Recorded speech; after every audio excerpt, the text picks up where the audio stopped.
round one, fight!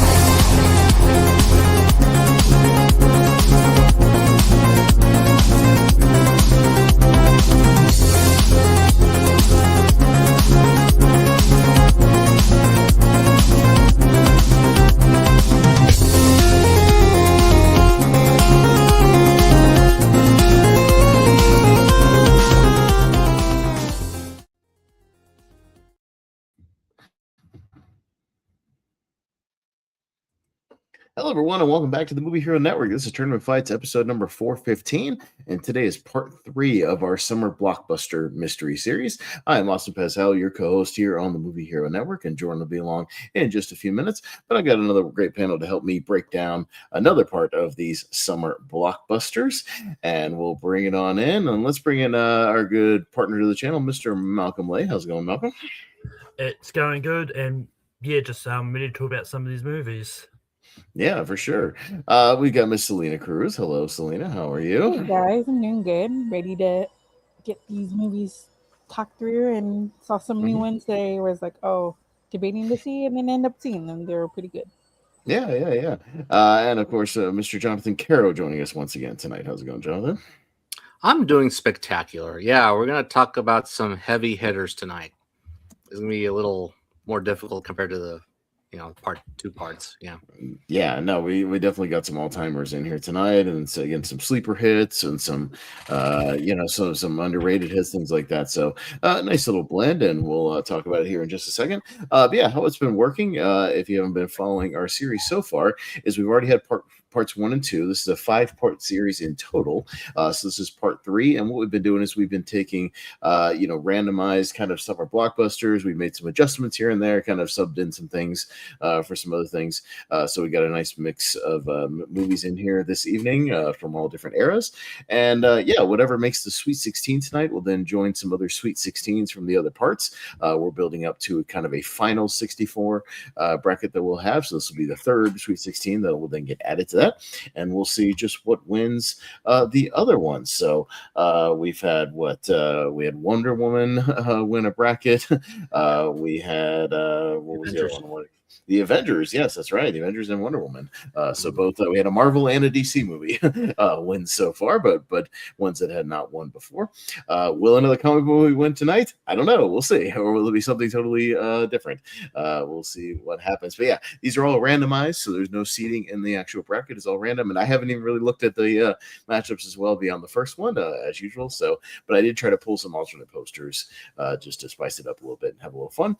So if you guys are ready, you're all tournament fight veterans, you know how this works. We'll make it pretty quick. If there's any kind of ones we can hand vote or kind of wave through, we'll try to do that as well, and we'll get things rocking. So let's get it going. We'll start with It Chapter 1 and The Full Monty. So that's an only on tournament fights right off the bat, but both big hits. So Jonathan, what you got? Yeah, The Full Penny.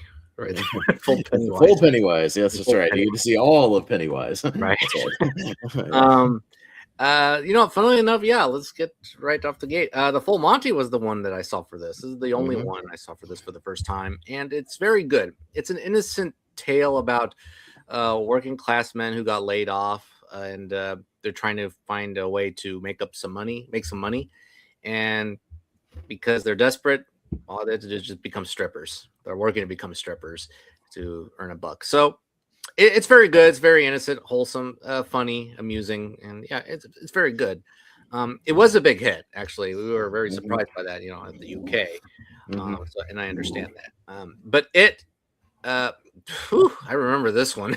This was a runaway summer blockbuster in a way, but this one was a very good, effective. Yeah, big hit for a small budget movie. Absolutely. This is a very good, effective, scary horror film, and it works well. It works very well. So I like The Full Monty a lot, but I'm gonna give it to It Chapter 1. Yeah, Selena.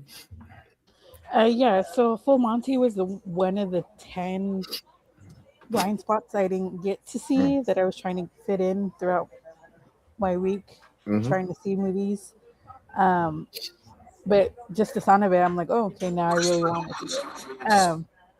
But yeah, It Chapter 1 was like it was scary, but I would have to say number 2 was even scarier. But like this franchise for it was really, really good. So I'll pick it. Yep. Okay, Malcolm.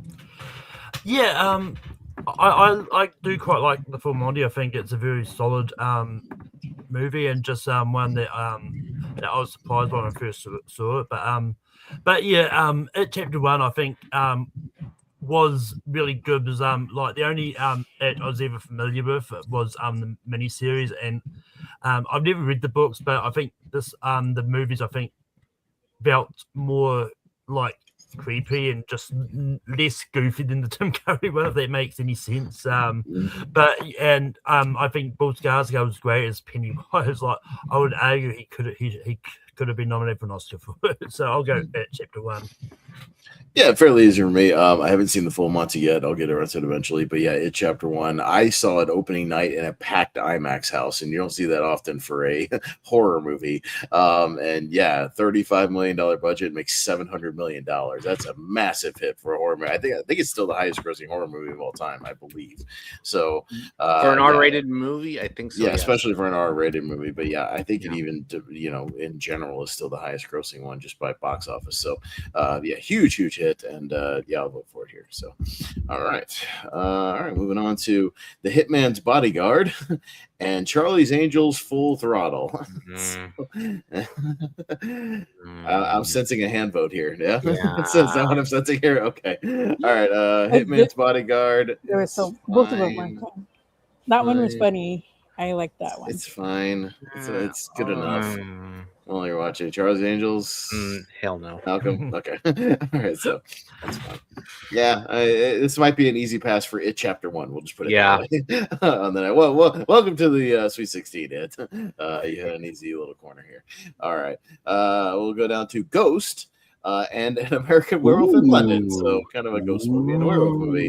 And yeah, when you look it up, Ghost made like $500 million in 1990. That's like a lot of money. Yeah, I think it was the number 1 movie of that year. And American Werewolf with it was a kind of sleeper hit for a horror movie. So, Selena? Yeah, this American Werewolf is another one of my blind spots that I didn't get to see. I had like 20 of them, but I got to see at least get it down to 10.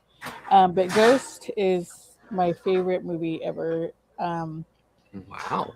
Yeah, like it's like kind of creepy, but it's like sad at the same time, and a little bit of funny because of Whoopi Goldberg in there. And you guys know that they didn't really want her in there, and only Patrick was like, "Oh, I'm not gonna do this movie if she's not in it."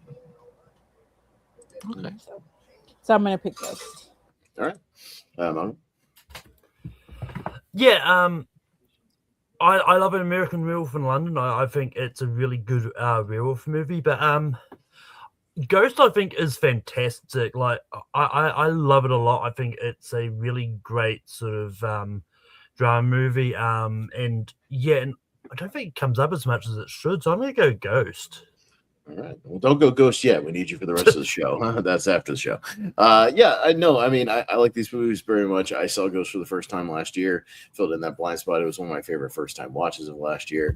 Really, really great movie. I was surprised at how much I really enjoyed it. And yeah, I think for the purposes of this show, I'm going to go with Ghost because yeah, a movie like that being a runaway smash hit and making like $500 million again in 1990, that's a lot of money. I mean, that's just for inflation, that's like $1 billion movie today. So that's a huge hit, and I don't think anybody at the time expected the movie to be that much of a runaway hit. So I think for this one, it's very appropriate. I'll go Ghost. Jonathan, excuse me. Yeah, both very good movies. American Werewolf London, yeah, it's fantastic werewolf movie. Well done, scary, effective, sad at the end.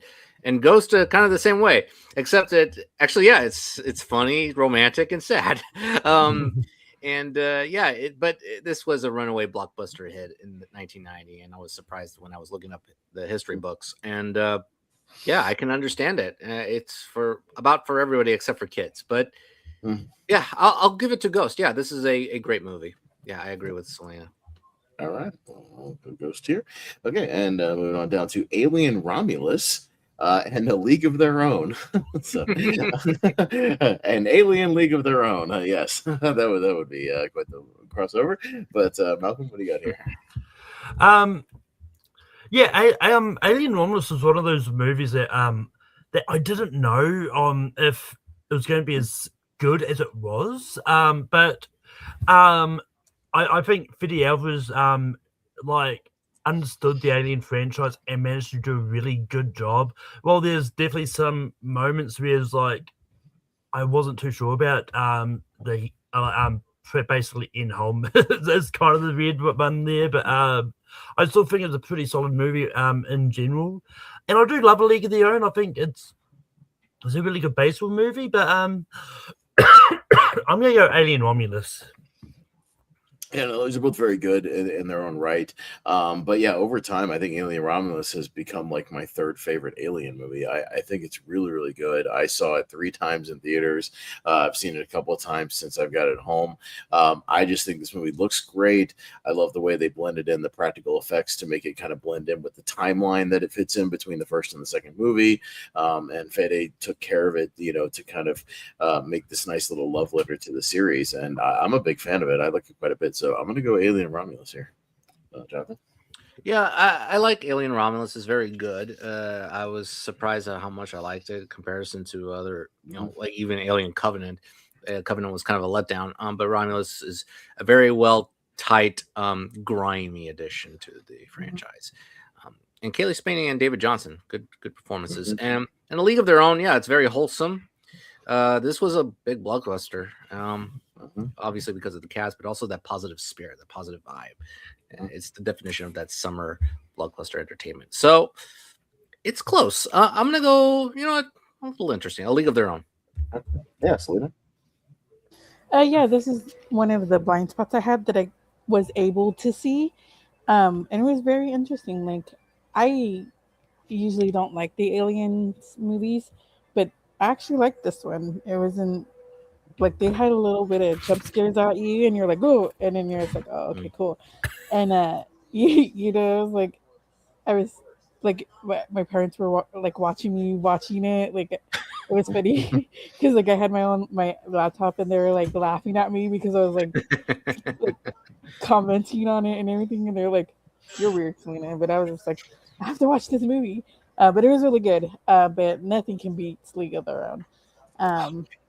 Yeah, it's one of the what people will always quote of there's no crying in baseball. That's what everyone's gonna be saying many times for years. So I'm gonna say League of Their Own. All right, so we got to go to the ties for now until Jordan gets here. So Mr. Caro, stick or flip? I'm gonna stick with it. League of Their Own. Okay. All right. Piers, I just sent you a picture I made on ChatGPT. Oh no, more stuff. Okay, he made the crossover. So, all right, I'll try to upload it here. I will say this: it's a shame that Fede Alvarez is not going to return for the next Alien movie. Yeah, I wish he kind of was, because I know he was interested in doing it, and then it's getting mucked up in the studio process. But it just kind of is what it is. Studios can't just leave well enough alone. We got March of the Penguins and Batman '89. Batman versus the Penguin. Batman versus the Penguin, but not that Batman. Yes, a different type of penguin. That darn penguin. He's always meddling up with things. Look, it's easy for me. I know, looking up at the time, March of the Penguins was a smash hit. That movie made a ton of money. But also Batman '89 was like the summer of '89 movie. I mean, that movie was everywhere around that time, just the Bat logo all over the place. Huge hit. So and it's in my top 64, so I gotta go Batman '89 here. Well, Jonathan? Yeah, both big hits. Yeah, March of the Penguins, while looking it up, I was like, wow, a lot of people went to see penguins in the movie theater. Penguin fever. But I remember liking it, enjoying it. I saw it via rental, but it was cute. Batman, not over the moon, but I like it too. I mean, Keaton, Basinger, Nicholson, they're all terrific. And I love the look of Gotham from Tim Burton's vision. So, yeah, Batman. All right. Selena? I didn't get to see March of the Penguins. I would have to look at it later. But yeah, this is the one of the top Batmans that I like because of Nicholson. Just him playing the Joker was phenomenal, and how he gets his smile, and that's his regular smile. So, yeah, I would have to say I'm gonna vote for Batman. All right, and credit to Malcolm. Here you go. I got it uploaded. He made a baseball xenomorph team. No skin, no mercy, all team. I like that. So that would be terrifying to go up against. I would say that. Although, they had to, I guess, cut a hole in the back for their tails, out of those uniforms. But there you go. But Malcolm. Yeah. I don't think I've seen much of the Penguins, but it's just one of those ones that I'm not a big documentary person. If Chris Scott was here, he'd probably vote for because I know he loves Penguins. But yeah, but yeah, Batman '89 I think is fantastic. And yeah, so it's an easy it's an easy vote for me for Batman. An easy yes for Batman, as you would say on random. Yeah. Yes. Batman makes both your show and this show. All the time, great summer blockbusters. I nominate Batman '89. It gets a yes from me. Absolutely. Yeah. So, okay. Got the Untouchables and Toy Story 4. Fun for the whole family, of course. Jonathan? Okay, this is tricky. Okay, because obviously Toy Story 4 made a lot of money. And I like it. And having seen Toy Story 5, it's still my least favorite of the franchise. Yeah, there's some laughs. Forky really saves the movie, but it's good. It's a good movie. Yeah, it's good. And The Untouchables is very good, but not as high up there with the other mob movies. I'll give it to The Untouchables. Yeah, like a mob head being a blockbuster, it's rare if you think about it. So I'll go The Untouchables. Okay. Yeah, Selena. Yeah, Toy Story, they needed to stop at 3. Come on. I even went to go see number 5. It's a good movie. I just think they need to stop with the Toy Story franchise now. It's okay, they're done. Go on to a different actual movie. But yeah, The Untouchables is a good one. The big hitters here, they're so good at playing all of it. Yeah, I love mob stories, and this is one of the top of my 10 of mob movies that I would see. So I'm gonna say Untouchables. Yeah, I always disagree with the logic of their shows top at 3 because I think that 4 and 5, though, I think they're still good movies. And I think 5 has more of a reason to exist than 4 did. Because it's more relevant to what's going on today. But I mean, they're still pretty good. And look, if their original stuff they could bring out become big hits, like they used to, maybe they'll stop of doing sequels to stuff that they know do work. So I think we've got an Incredibles 3 coming up in a couple of years. But yeah, I think The Untouchables is really good. So I'm going to go The Untouchables. Yeah. And the reason why you get Toy Story 4 and 5 is because Disney needs them. And Toy Story 5, which I believe is on its way to $1 billion right now. It's getting so yeah, and I think over $1 billion too. It just goes to show you a movie that a lot of people deemed unnecessary still made $1 billion at the box office. And I mean, even though on its worst day, Toy Story is still better than a lot of kids' flop. I'll say that. I'd rather watch this than other kids' movies that are trash. So yeah, I'm not a big Untouchables fan, so I would have got Toy Story 4, but I'm fine with the Untouchables going through. All right, so I think they have room for one more Toy Story movie, and then that's it. Probably, yeah. All right, so we got Animal House and Star Wars. We got a 70s battle here. Selena? Oh my goodness, this is hard to pick because both of them are really good. But I watched Star Wars a lot more times than Animal House, so I'm gonna say Star Wars. Yeah, Malcolm. Yeah, I love Animal House. I think it's a really good comedy. It's probably going to do well when we get to the later series. I hope so for 78, but Yeah. 78 is stacked though. Unfortunately, Yeah, it's I looked at stacked with a lot of stuff. I'm rooting for it, but I even got horror movies in that thing I'm Yeah. rooting for too. So I yeah, was surprised how stacked it was. Yeah. Yeah, but like Star Wars, like is Star Wars, and it's one of those ones like as much like Animal House. I think Star Wars fits the blockbuster theme more, so I'm gonna go Star Wars. Yeah, I just wanted to shout out though, Animal House on a $3 million budget made 140, so that's huge. You know, for a comedy, that's a big comedy, especially in the 70s. But yeah, I mean, if we're talking summer blockbusters here, I mean, right after Jaws, it's Star Wars. You know, it's like the next big one, and you know, subsequently then becomes the highest grossing movie of all time until like E.T. You know what I mean? Like it certainly fits the bill. It was you know, these are what blockbusters were truly, you know, set the template for with stuff like Jaws and Star Wars, you know, of like those true movies that people lined up around the block, you know, to see over and over again. So I'll go Star Wars here. Jonathan? Yeah, this matchup is a perfect representation of how excited I am for the 70s ladder series. Yeah. There's going to be a lot of difficult decisions. But onto this one. Yeah, Animal House was a big hit, you know, for a comedy at that time. It's very funny, but Star Wars, it set another standard for the blockbuster. I mean, after Jaws. So, and nobody saw anything like it at that time. So, and we're still talking about it today. Actually, both of them today. So, but Star Wars is the blockbuster. So, Star Wars. All right. So we'll Star Wars here. We'll keep it on moving. Going to Deadpool 2 and Twister. Interesting one today. Malcolm. Yeah. Yeah, I really like Deadpool 2. I think it's a really good sequel, and it's one of those ones like I really enjoy it. But I also don't get why they did the PG-13 Once Upon a Deadpool thing that they did for charity. When they released this, it was just one of those weird ones. But I think Deadpool 2 is good.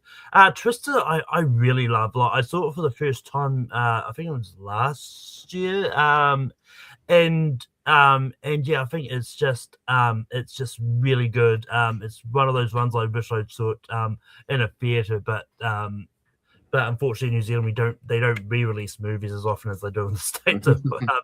But I'm gonna go Twister here. Yeah. Yeah, it's an interesting one because Deadpool 2, you know, I think all the Deadpool movies are good to a degree, you know, where you would rank them, that's kind of up to you. I don't know if the jokes age as well, you know, after you've seen them multiple times, but they're still fun movies to watch. But yeah, Twister, again, is an all-timer for me. It's in my top 64. I still remember seeing it opening weekend, opening night at a brand new theater that was in Jacksonville that just opened up with a full house. The true definition of just a big blockbuster. And yeah, making $500 million again in 1996 is a lot of money, big boatload of money. So big time blockbuster. I'll go Twister. Jonathan? Actually, I do agree with you on Deadpool 2. I like it, but the jokes do not hit as well as, you know, in comparison, especially with recent rewatches and also with Deadpool and Wolverine. But it's still good. But Twister, boy, I just rewatched it. It's a tight movie. It's a tight movie for a disaster film, and I don't think there's any like fat on the meat to cut through. And I think it's very well done and at times scary disaster flick. It's quite prescient if you think about it, especially with today's climate. And and a lot of fun characters, just a lot of great fun ensemble. Fun ensemble. Yeah, so I was having a lot while rewatching it. So Twister will get my vote. All right, Selena. Yeah, when this movie came out, I was actually 6 years old. So I'm going to go through with the 90s era. Yes, Deadpool was really good. Like you all said, the jokes does not last long. And it's like, they don't hit well after, like now. But when you look at Twister, it like keeps on, like you watch it and watch it and watch it. Even though it's like... Like even though it was like in the 90s, yes, in the 90s, it's like you see it now, it still hits like a really really good. So I'm gonna see Twister. All right, so we'll go Twister here. All right. I just went with the Japanese poster because it's literally the same image, which I know what it is. It's a very iconic poster.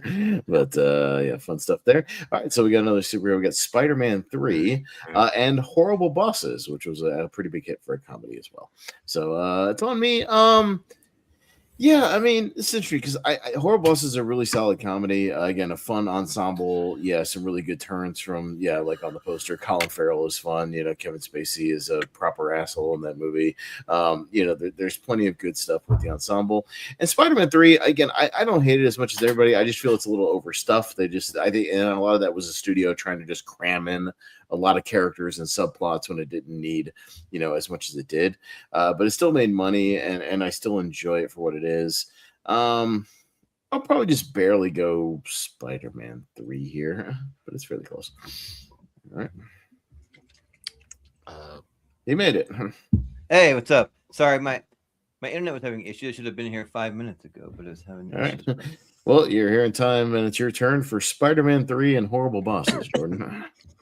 This one's interesting because this is like one of the Spider-Man movies I like the least, but I really like Horrible Bosses a lot. But I'm also a Spider-Man guy. Mm-hmm.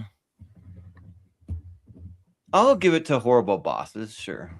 Okay, sounds good, Jonathan. Yeah, I'm not a fan of Spider-Man 3. I do agree that it's overstuffed. I was disappointed because Spider-Man 2 is like a great superhero movie, and then Spider-Man 3 is like, but there are a few good moments, a few sad scenes. It's good in places and unintentionally funny in one sequence, and we all know what sequence we're talking about. Yes. But the dance. Yeah, right. yeah. Anyway, but the best is that they have a meme where it's Peter Parker dancing, and every time that he snaps, it's like he's snapping some hero away, like Thanos. He's like, when you see like a hero disintegrate, it's pretty good. While Horrible Bosses, it's a funny comedy. I actually like this one a lot. Yeah, a few jokes do not age well, but it's very funny in a mean-spirited way, and it's intended to be so. Colin Farrell is hilarious here, and also I like the chemistry between Charlie Day, Jason Sudeikis, and Jason Bateman. They're great. So I'm actually gonna go. I'm gonna side with Jordan here. I'm gonna go Horrible Bosses. Okay. Yeah, Selena. And it's got a motherfucking Jones too. Don't forget about that. Well, I was trying to watch Horrible Bosses, but I couldn't find it anywhere to see for free. So I'm like, dang it, I really wanted to watch it. But I did see Spider-Man 3, like everybody said. It's not one of my favorite ones. It was still good, but it was just not my favorite. Spider-Man 1 and 2 were better than 3. But even though I didn't see Horrible Bosses, I'm going to vote for Horrible Bosses. Okay. Yeah, welcome.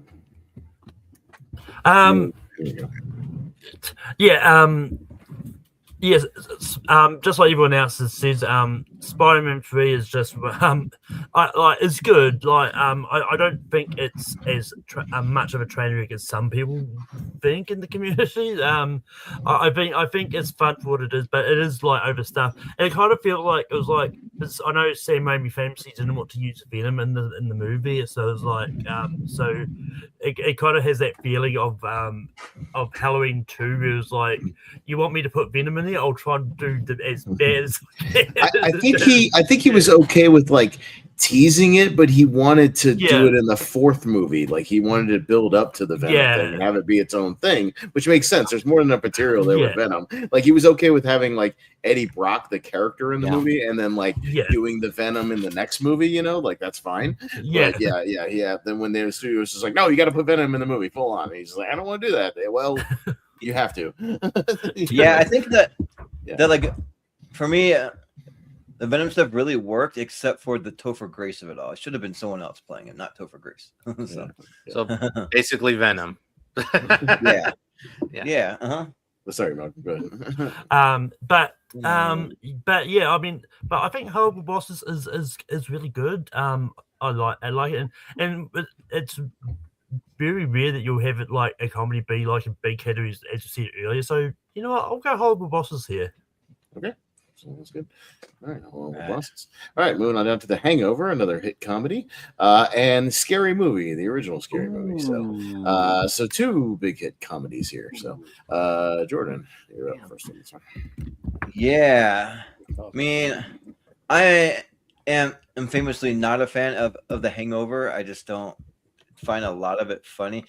The only things that are really funny, a little bit of the Zach Galifianakis stuff, and then the Ken Jeong. I think Ken Jeong is hilarious in it, but like just like an Asian guy naked in the trunk, he just pops out and like takes off running or something. It's just crazy, but yeah. Did you know that wasn't scripted in there for him to be naked? Oh really? Oh really? That makes it even funnier. Yeah, but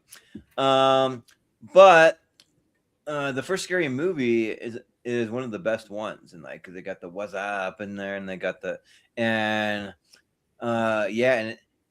just all the characters that they have in there, the Chris Elliott's and like all that stuff in there, and we're introduced to Smokey and all that. So yeah, I'll go Scary Movie. Yeah. Jonathan? So I rewatched this first Scary Movie in preparation for Scary Movie 6. I didn't have time to see the new one. The schedule didn't work out. But the first movie is still funny. Yeah, some of the jokes still make me laugh after all these years. But the jokes do get worse and worse as the movie went along. I think it got too raunchy for raunchy's sake. It basically stops at the phone conversation, and then Ghostface just unintentionally just kills everybody in the room, and that's where the laughs end for me. But it's solid. The Hangover, I'm the total opposite of Jordan. I think this is a very funny comedy. This is the surprise hit. I think this is the one that nobody saw coming, and the material here, it's quite clever than you think in terms of how Todd Phillips puts clues and contextual clues around Vegas, and it's funnier by each minute with the tiger, the baby, Mike Tyson. So yeah, it's really funny. So I'm gonna go The Hangover. Okay. Yeah, I actually like both of these movies. I do have one that's a lot more of my kind of taste, and like I will just be laughing the whole time, is Scary Movie. But I'm not hating if both of them went through, because I like both of these because they're both funny movies. Like I said, when he comes out of the trunk with he was just naked. He literally said that he told like the people, "Hey, you want to have your day easy for costumes?" He goes, "I'm just gonna come out naked," and it wasn't even scripted. And so I was like, "That's pretty funny." Like, and they said in the script he's supposed to have like pants on, and he was like, "I'm not gonna do that." And so, but I would have to say Scary Movie. Yeah. Malcolm. Yeah, yeah, I like The Hangover. I'm not as on either end of the scale. I'm just kind of in the middle. Like, I like it. It's good. It should have stayed one and done. Yep. I get it. Made. That's why we got the sequels, but it should have stayed one and done. And when I was looking up for this, like I was surprised by how big of a hit Scary Movie actually was. Like almost $300 million, like a $19 million budget. It was as like I was surprised by that, a little. But I really love it. I think it's great. So I'm gonna go Scary Movie. Yeah, I mean, I like both of these. I like both these, but I'm going to go on The Hangover because, yeah, again, I've always appreciated how it's written and how they kind of slowly, reveal the puzzle pieces throughout the whole thing, and the characters kind of do a lot of fairly logical things, and trying to figure out, the mystery of what happened that night, and it's kind of a one crazy day sort of movie, and I just appreciate that sort of thing. But I like Scary Movie as well, but I'm going to go on The Hangover. But we'll go Scary Movie here, or Strasny film. as it's known overseas. So, all right, we got Hercules, the Disney version, and Step Up Revolution. Is anybody voting for Step Up Revolution? No. Or Hercules? No. I mean, I'm not a big fan of either but one. no. I mean, I'm not even a big fan of Hercules, but I would watch that over any of the Step Up like sequels. Like, no, thank you. No. Hercules is like one of my top, like okay. 20 of Disney movies. I know some But people it's love like it. in the 15. Yeah, I it's like was a number- little grown up when it came out, so I was kind of past my Disney phase, so it was just one thing where I didn't like grow up with it. So I totally get it though if you did. Well, I grew up Yeah, with but- it, so Yeah, totally. But you want to know a secret about me? Is that I wish I could do all these moves from the Step Up movies, and I like watching just to see him do the crazy moves, and I wish I could do them because I can't dance worth a crap. I'm no good. So, but I wish I could though. I mean, you'd have fun trying to dance. Sure. Just a I'm quick just a white fun boy. fact. Yeah. Step Up Revolution is not the highest grossing of the franchise. Do you know what is? 3D. 3D. 3D. Yeah, Yeah. that makes sense. Yeah. Yeah, it makes sense. Yeah. I remember, they played the shit out of those trailers when that movie came out. Yeah. I remember. All right, so we got The Rescuers from 1977 and Mission Impossible Fallout. Well, this might be a tall task. Yeah, this might be one more- Fallout. Funny how Disney went through easily last Yeah. time, and I don't think, is anybody not voting As for much as I Fallout would here? want a Disney matchup, Fallout is just too good. Yeah, Fallout's too Yeah, damn good. Fallout. And it's easily one of the best of the franchise here. Okay, fair enough. yeah, I And- won't vote for the It Fallout. actually might be, you know what? It might be tougher Yeah. for me personally if it was The Rescuers Down Under, because I actually like that one. Yeah, more. same here. Yeah, But I like that one the more. original one, it's okay. I like Down Yeah, Under but- way better. That's fine. But I know Selena is not a Tom Cruise fan, so I don't know if she would go to Rescuers. but- Yeah, neither is my mom. Oh. Okay. So I guess you're not looking forward to the new movie. To Digger. No Digger for you? No? I'm Okay. not. I'm All not. right. Uh, All right. Well, It looks I am. interesting. We'll- I'll say that. we'll enjoy it. I'm looking Yeah. forward to it. Yeah. So, might Well, make if me Jordan drags me to one, then I will. But okay. yeah, but Yeah. but it might make me kind of dizzy watching Digger because that trailer had like every camera angle you could come up with. Yeah. So we have Bad Boys, Ride or Die, and Chicken Run. Wow. Okay. And Chicken Run, Ride or Die. Chicken Run, Ride or Die. Yeah. Chicken Ride or Die. Yeah.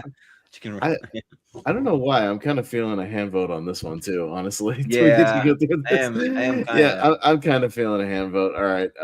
Bad Boys. I thought those last two movies were okay. Yeah, the last one was maybe It my actually had favorite good one camera of all work time. and actually had some I've good never stuff going seen for it. this one actually. This Ride or Die. It actually had this This is- this director that took over these last two actually did some creative stuff with the action sequences and like tried to Yeah. do something fresh and I agree. I actually wish they would let him continue or just do some other things. But yeah, he did some alright stuff. Yeah. Chicken Run, yes, no.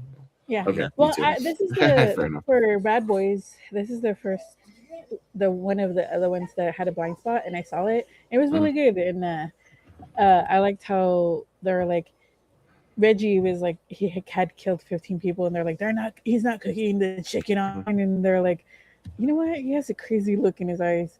We'll let him cook the chicken. Oh yeah. Let him cook the Well, Chicken Run. That's Yeah. right. Let him cook Yeah, the but- chicken.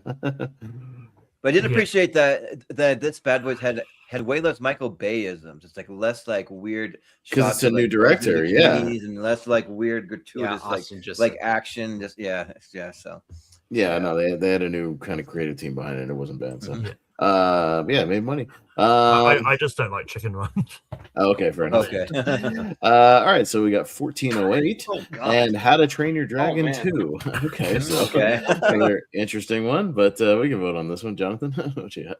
Okay, 1408. Even though I own it, I haven't seen it in a while actually. So I do remember it being solid. It's a solid, scary movie in a hotel, and the Stephen King adaptation does a very good job. Cusack and Jackson give good performances.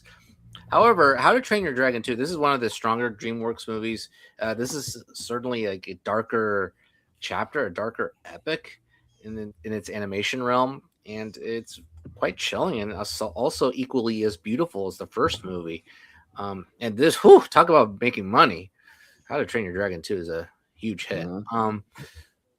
Yeah, I like How to Train Your Dragon 2 a lot, so I'll go How to Train Your Dragon. Yeah, absolutely. The 1408 was like, for me when I saw it was kind of creepy. Like I was like, whoa. But to like think of the mind of, oh, like stuff happens and you're like in that mindset, and it's like, what, sometimes it can actually happen. But yeah, like it's a solid movie. But when I went to go see How to Train Your Dragon 2, sorry, I have to say it's mostly with my kids. So it's like I've seen all like the Disney stuff or the any like kids show. It's because of my kids, and they really liked it. I really liked it. Just this whole series for How to Train Your Dragon, even the newer one, the live action, has been really, really solid franchise. And so I would have to say How to Train Your Dragon 2. Okay. Yeah. Yeah, How to Train Dragon 2 is pretty good, and I'm pretty sure if I remember right, I think Kate Blanchett is returning to the live action remake of How to Train Dragon 2 as the character. Oh, I think there's still talks, but I think I would assume so. Yeah, It makes sense. But yeah, 1408 was a big surprise. Like for me, it's one of those ones that I think is pretty solid, and I think it's a lesser known Stephen King book for me. And you know what? I'm gonna go 1408. See what happens. Yeah, no, I mean, Awesome. the How to Train Your Dragon movies are solid. Like, I kind of get them mixed up in my head as to like which movie is which plot and whatnot. I just need to go back and like revisit them kind of one by one. But I'm a big fan of 1408, man. I like a good one crazy night, kind of movie, and these kind of Twilight Zone-y type concepts of this room that won't let him leave, after an hour. And I just really dig this one. I've gone back to it a lot. I saw it twice in the theater. I'm a big fan of this movie. So I'm actually 1408 here. I'll leave it to Jordan. Yeah, I feel like, I mean, for me, it's just hard to choose what the best How to Train Your Dragon is, because they're all really great in different ways. And so they're all kind of like on par for me. But yeah, 1408 is just so unique. I mean, you have John Cusack going in this room, and you got Sam Jackson being like the bellhop at I can't remember the name of the hotel from this movie, but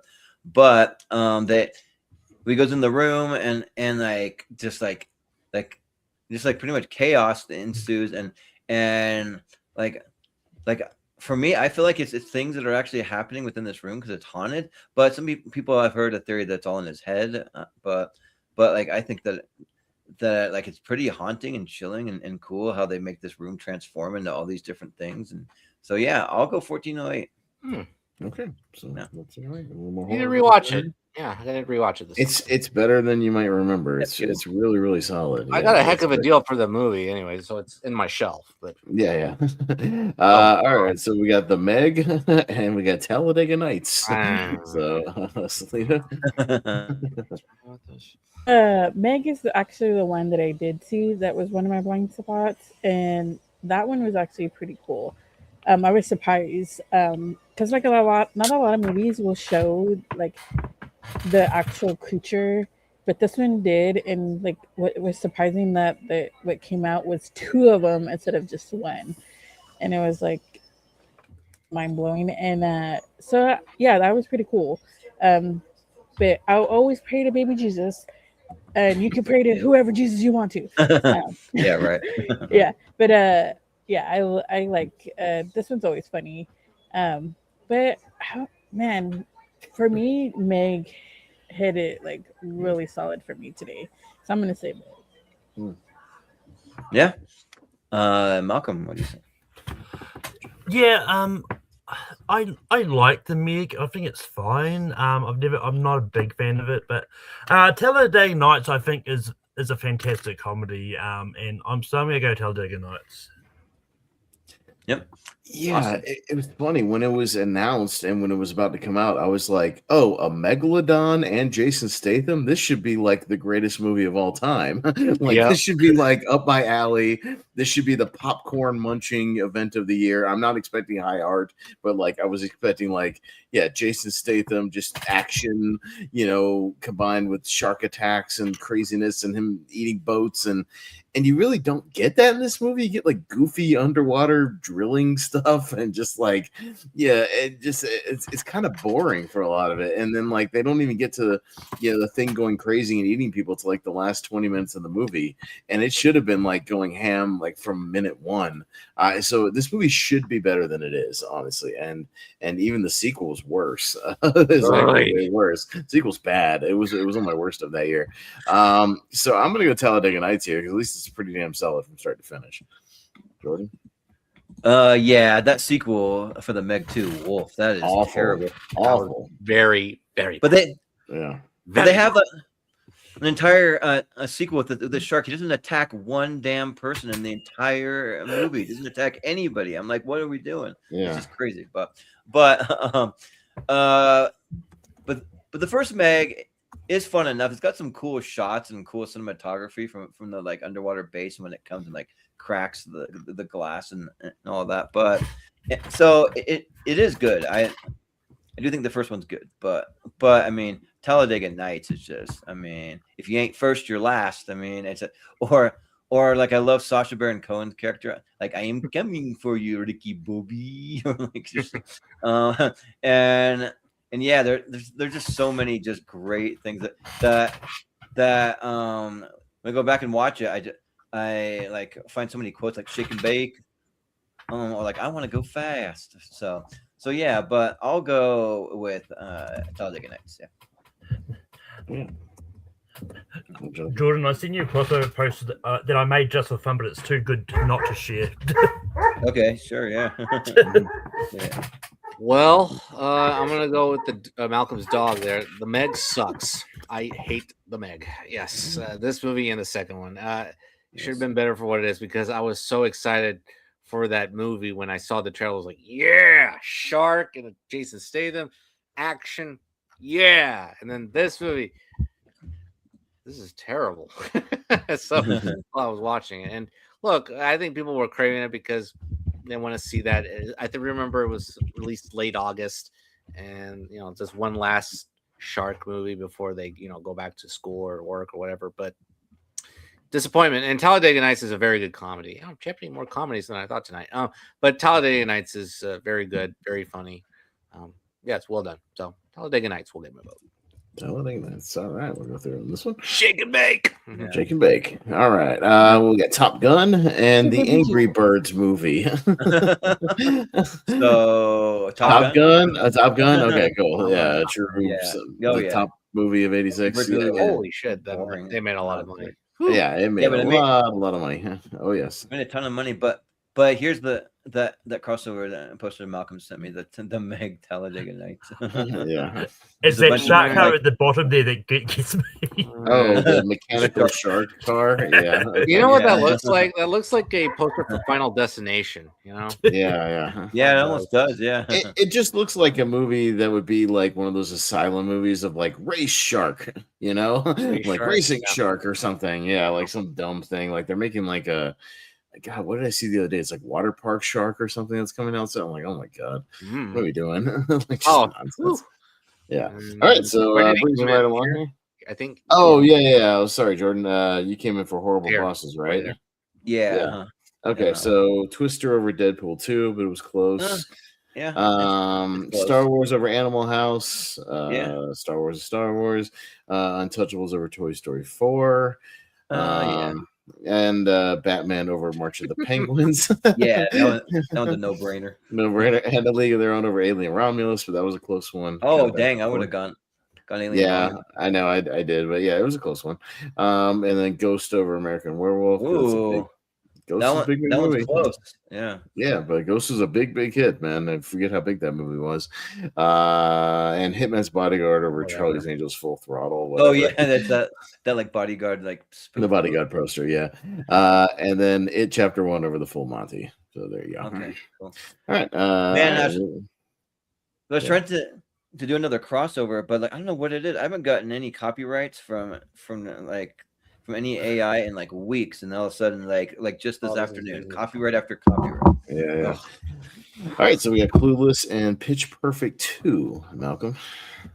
Yeah, I'm low-key a closet, like I'm not so much a closet fan now, but now I'm revealing it. But I'm a big fan of the Pitch Perfect movies. But it comes to like it's something about them that I think is just charming, and I think I have a lot of fun with them, and I actually really like the music in them. But Clueless is probably up there for one of my favorite sort of 90s comedies of all time, and so I just think it's really good, and I'm glad to see Alicia Silverstone's popping up and stuff again. She seems to have not been sort of in the mainstream much lately, but I think she's on a resurgence. So I'm gonna go Clueless. Yeah, sounds good. I'm awesome. Yeah, no, this one I'm pretty easily gonna go Clueless. The Pitch Perfect movies are just not for me. I get they have their fans, but just not on my alley. And Clueless is a very sharp, funny comedy that still kind of holds up. So I'll go Clueless here. Jordan? Yeah. As if gotta go with Clueless. Pitch Perfect 2. Those movies suck. I'm sorry. I dated this girl at the time, and she just dragged me to every freaking Pitch Perfect movie. I had to see them all in theaters, and then my ex-wife was like playing the soundtrack nonstop in our apartment. I'm just like shut up! Like I've had enough of these. Like no thanks, I'm good. But Clueless is just classic. Yeah, it's really really good. But correct me if I'm wrong. Amy Heckerling, or I can't remember who directed it. Yeah. Amy Yeah. Heckerling. Okay. Got it. Yeah. Yeah. And like the movie's really good, and it's got some fun kind of like sided characters, Paul Rudd and like Donald Faison and like some of those. So yeah. Well, for Clueless. Good. Yeah, Jonathan. I like the first Pitch Perfect very much. 2 and 3, no. The 2 is the exact same copy, and 3, I don't know what the hell that was about. And Clueless, it's very sharp. It's a very sharp comedy, like Austin said, and it's surprisingly a lot hilarious than you might think, especially with the dialogue exchange between Silverstone and Stacey Dash and Brittany Murphy. But Dan Hedaya, his lines are priceless. His lines are great. Get out of my chair. And Paul Rudd is also pretty funny as well. So, yeah, Clueless. Yeah. Selena. Yeah, I like Pitch Perfect 1 better. Fat Amy is like my character. She's me. That's my alter ego. The wild and out person, that's me. But Clueless, Nice. yeah, like Jordan says, as if. Yeah. It's Whatever. a classic. Talk to the hand. Yeah, it's a classic for me. It's one of the movies I grew up on. So I've watched it multiple times.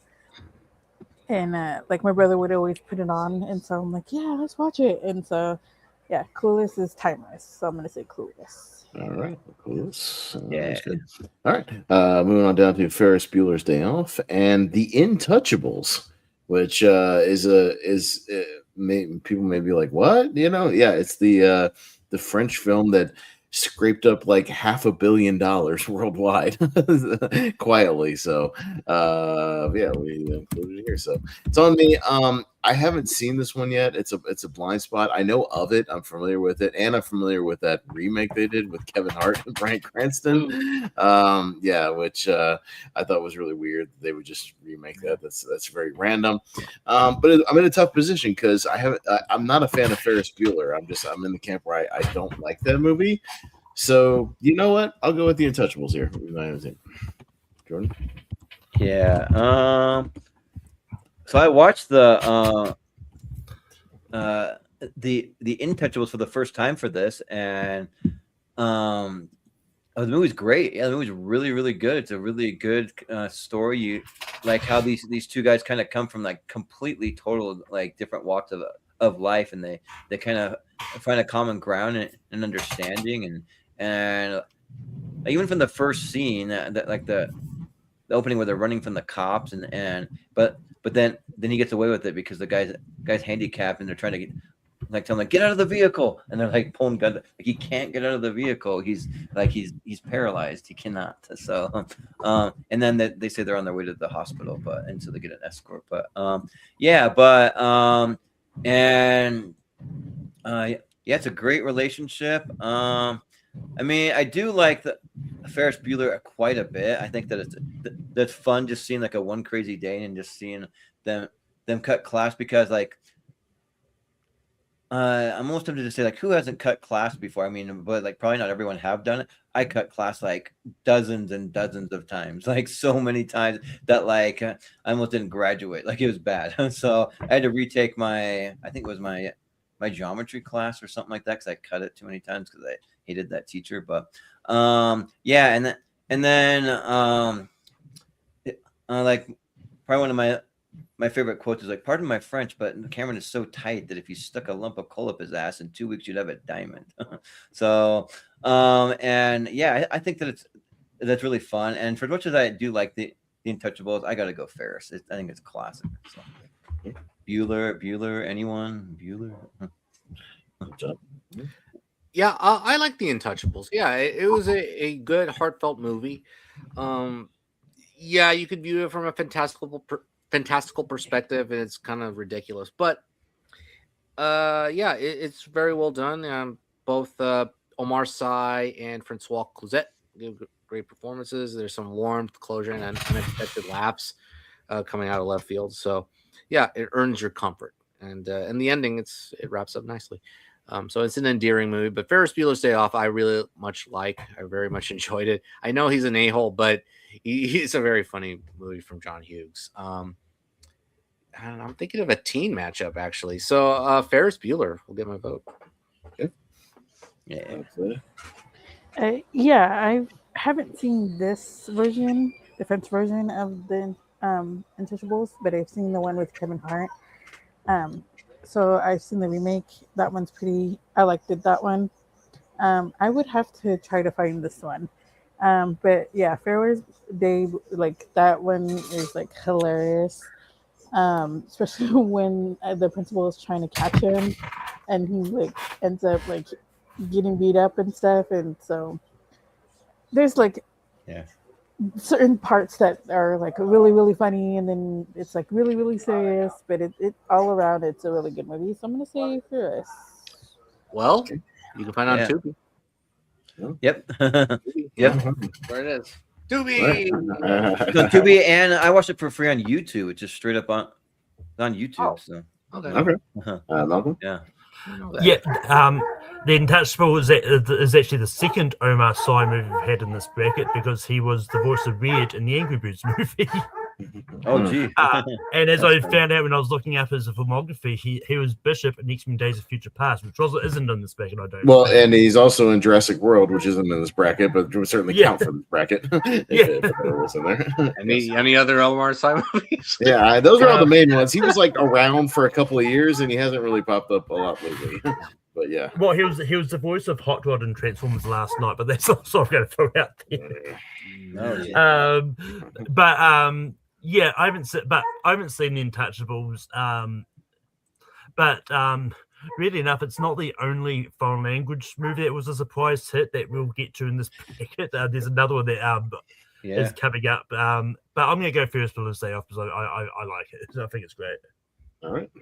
Moving on down to Cheech and Chong's Up in Smoke and a Minecraft movie.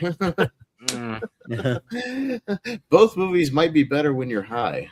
Right. And I don't want to be high. Can we hand vote it? Or no? True. Yeah, we can hand vote it. Yeah. All right. Raise your hand for Cheech and Chong. Cheech and Chong all day over that. Cheech and Chong. Oh, yes, but 100%. But yes. So I've never seen the Minecraft movie because I just don't have that kind of time, and I don't care in my life to see it. But my cousin did show me that there's a pretty funny scene with what's her name? Jennifer Coolidge, where one of the villagers goes into the real world, and then someone hits the villager with her car, and it turns out that it's Jennifer Coolidge. She gets up, she's like, "Oh no, oh, I'm so sorry. Like, are you okay?" And then she like takes him out to like dinner, and it's like falling for him, but he has no personality. He's just sitting there like a weird, like totally like a weird creature out of water kind of thing. It's pretty funny though. Yes, the worst subplot in that movie by far.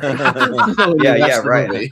When you watch the movie, it's atrocious. It's painfully unfunny. I didn't like it, but well, it's I made to didn't not, that bad. to not really make any sense. I think that's part of it. It's no, okay, now we have this thing that's like making no sense. But just okay, I'm moving Cheech and Chong through. But that movie, by the way, $2 million budget, made 104, which for like 79 is a big hit for a comedy. That's huge to make over $100 million. Yeah, so that for anybody doubting that movie was Minecraft a big hit. Up in Smoke. Yep, Up in Smoke. There goes Minecraft. Hannah Montana the movie and America's Sweetheart. Oh no! I'm feeling another hand vote on this one. If anybody's okay with Both that. are very bad. I'm serious. All right. I've never seen America's Sweetheart. It's one of my like 4 blind spots on this thing. It's whatever, but but all right. Who's a big Hannah Montana fan? Raise your hand. I mean, I'll just vote for it because I haven't seen the other one, so I gotta vote. America's Sweethearts. I'd rather watch Cusack and Julia Roberts and Billy Crystal. Hannah Montana. Billy Crystal. Yeah, Billy Crystal. So okay. Yeah. All right. I mean, I'm a big Hannah Montana fan. And, sure. It's fun. I was actually going to say this, but I brought this up a few times. But Jackson and Hannah Montana is the same age as John Cena. Like now? How old is John Well, Cena? no, they were the same age then. They are the same age now. Yeah. Even John Cena himself was amazed by that when Jimmy, I want to say it was Kimmel that brought it up recently when they was interviewing John Cena. Wow. They're both 49. Yeah. Yeah. Dang. All right, we got This Is the End and Legally Blonde. So we got another comedy matchup here. 2 comedy hits, Jordan. Yeah, I'm not a big Legally Blonde fan. I think it's just kind of like a ditzy like blonde chick that like somehow she ends up being smart. Okay, well like who would have thought? Who would have guessed that? Gee. But This Is the End is hilarious, especially Danny McBride. Like Danny McBride just steals this thing from me, and just like him making the like breakfast and using up all the food, and then he like takes off somewhere and they find him later on and he's got Channing Tatum on a leash and he's like, he's my little bitch or like whatever. Just like what the this is so weird. And then the stuff with Emma Watson. It just like they're all like hitting on her and then like the Michael Cera like doing like crack or like I don't know what he's doing. He's doing something, but then he ends up falling in the big hole and stuff. And yeah, it's good stuff. So yeah, I'll go. This Is the End, and it's just them just playing themselves. They're not playing any characters. They're playing like maybe like fictionalized versions of themselves. Yeah, you're not just but yeah, like exaggerated version. That's what I was trying to say. Yeah. So, all right. But Jonathan. Yeah, aside from the Danny McBride stuff, which is hilarious. No, you picked the 2 least favorite jokes in the movie, but Legally Blonde. These are 2 very different comedies. Like Legally Blonde is like one of those you root for that person type of comedy, and Elle Woods is a person that you just root for just to get away from her cliches and then onto much better things, and especially from the standards of you have to fall in love with the Harvard guy and married him and that's it. But yeah, she makes a name for herself, and yeah, it's fantastic. It's wonderful, and it holds up 25 years later. Wow, holy crap, we're old. So yeah, very good, great Reese Witherspoon performance. But This Is the End is very funny. It's a very funny movie. I laugh a lot. The magazine scene, I'm not going to say in explicit detail what it is, but the magazine scene is hilarious. The exchange between James and Seth Rogen and Danny McBride. Oh yeah. Shit. Maybe the hardest matchup of the night so far. This Is the End. We'll get my vote, but it's close. Yep. Selena. You want to know how weird time is, Jonathan? Yeah. We're the same distance from Legally Blonde now as Legally Blonde was from Star Wars. Oh my god. All right. Oh yeah. You want to feel weirdly like how weird time works? Yeah, That's like one of those like Yeah. random facts they give during NFL games. It's like the New York Giants have won like 50% of all their games when their quarterback is injured in the fourth quarter or something. You're like, huh? What? Yeah, basically movies that came out around 2000 are about the same distance from like Jaws and Star Wars that we are now. Yeah, mind blown, right? That's crazy. Exactly. That's weird, right? Mind blown. Mind blown. Yeah, there you go. Yeah. Anyway, sorry, Selena. No, you're good. Yeah, so This Is the End was one of my blind spots that I was trying to watch it, but couldn't find it anywhere to watch it on. So I was like, dang it. But yeah, Jordan's like, it's a really funny movie. You should watch it. Couldn't. Yeah, it's But good, yeah. Legally Blonde is, bend and snap. Like, 'cause that's what I tell people all the time. And, like, out of nowhere. Yeah. I go, you just have to bend and snap. And they're like, what? And I was like, oh, just quoting the line. And they're like, oh, okay. And like, Alred is like, just, yes, she's a blonde, but some blondes can be smart. They're not all have to be dumb and bimbos and stuff. And so she literally blonde out the other side of there. You can be blonde, but you can be smart also. So I would have to say Legally Blonde.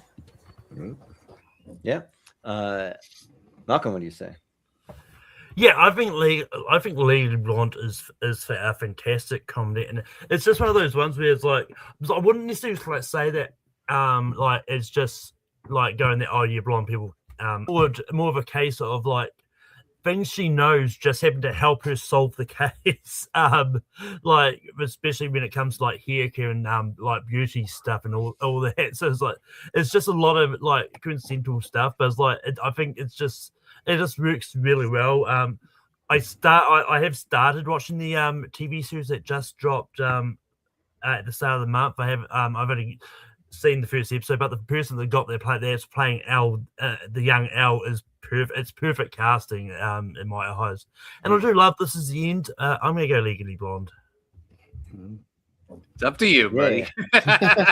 Well, it's easy. So I'm voting for This Is the End. But I just want to also point out that we're the same distance from Star Wars as Star Wars was from Wings, the first Best Picture winner in 1927. So I want to hurt your brain even more.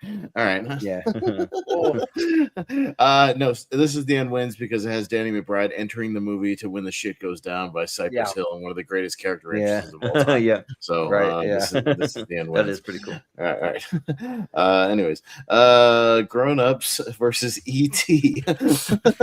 So E.T. Yes. E.T. Okay. Great. E.T. Let's go. E.T. Easy win. Okay. Yeah. Even though Grown Ups made a lot of money. Give it its props. It made money, but I like it. I would always vote for E.T. But E.T. Yes, E.T. is again another true one of the best scores of all time in any movie, and a true gigantic blockbuster. Yeah, became I believe the highest grossing. Then became the highest grossing movie of all time in '82. You know the next one. Yeah. So yeah, as you kept going along. So the E.T. poster kind of looks like it's stylized as a Star Wars poster in a way. Yeah, a little bit, right? It's kind of look like a spacey poster. Yeah. All right. Oh well, speaking of Spielberg and blockbusters, there's Jaws and Don't Breathe. This one is easy. Yeah. Yeah, it's fairly easy. Jordan might be the only one who doesn't vote for Jaws, honestly. Yeah. But I ain't voting for Jaws, I'll tell you. You're not voting for Jaws? Really? Even this much? You're gonna prefer the Stephen Lang turkey-based movie? Really? I think it's good. Like the guy's like a crazy just mofo and he's good at it. Okay. So, Granted, it's good, but it's one that I don't want to see again. I don't want to see it. I haven't finished. This is the last one I was on. Don't Breathe, and so I haven't really finished it all, and I'm like, after this I'm gonna have to finish it to be like, okay, I liked it or I didn't like it, but I'm gonna always vote for Jaws because Jaws is one Jaws. It's one of the summer blockbusters that you see. Selena's right. Let's move it up. But look, I wouldn't just vote against Jaws just to be a Jaws hater. Like, I mean, I generally probably do like Don't Breathe better. It's just me. So I just want to point out how cool the poster is I pulled from That's it, where the cloud looks like the shark, which is awesome. Yeah. Yeah. So yeah, I just want to point Maybe that the out. best I'm Jaws very poster proud of that ever one. exists. It's really good. Yeah, I want that on Yeah. my wall. Yeah. Yeah, I looked up that water park shark that Austin mentioned. The tagline Yeah. is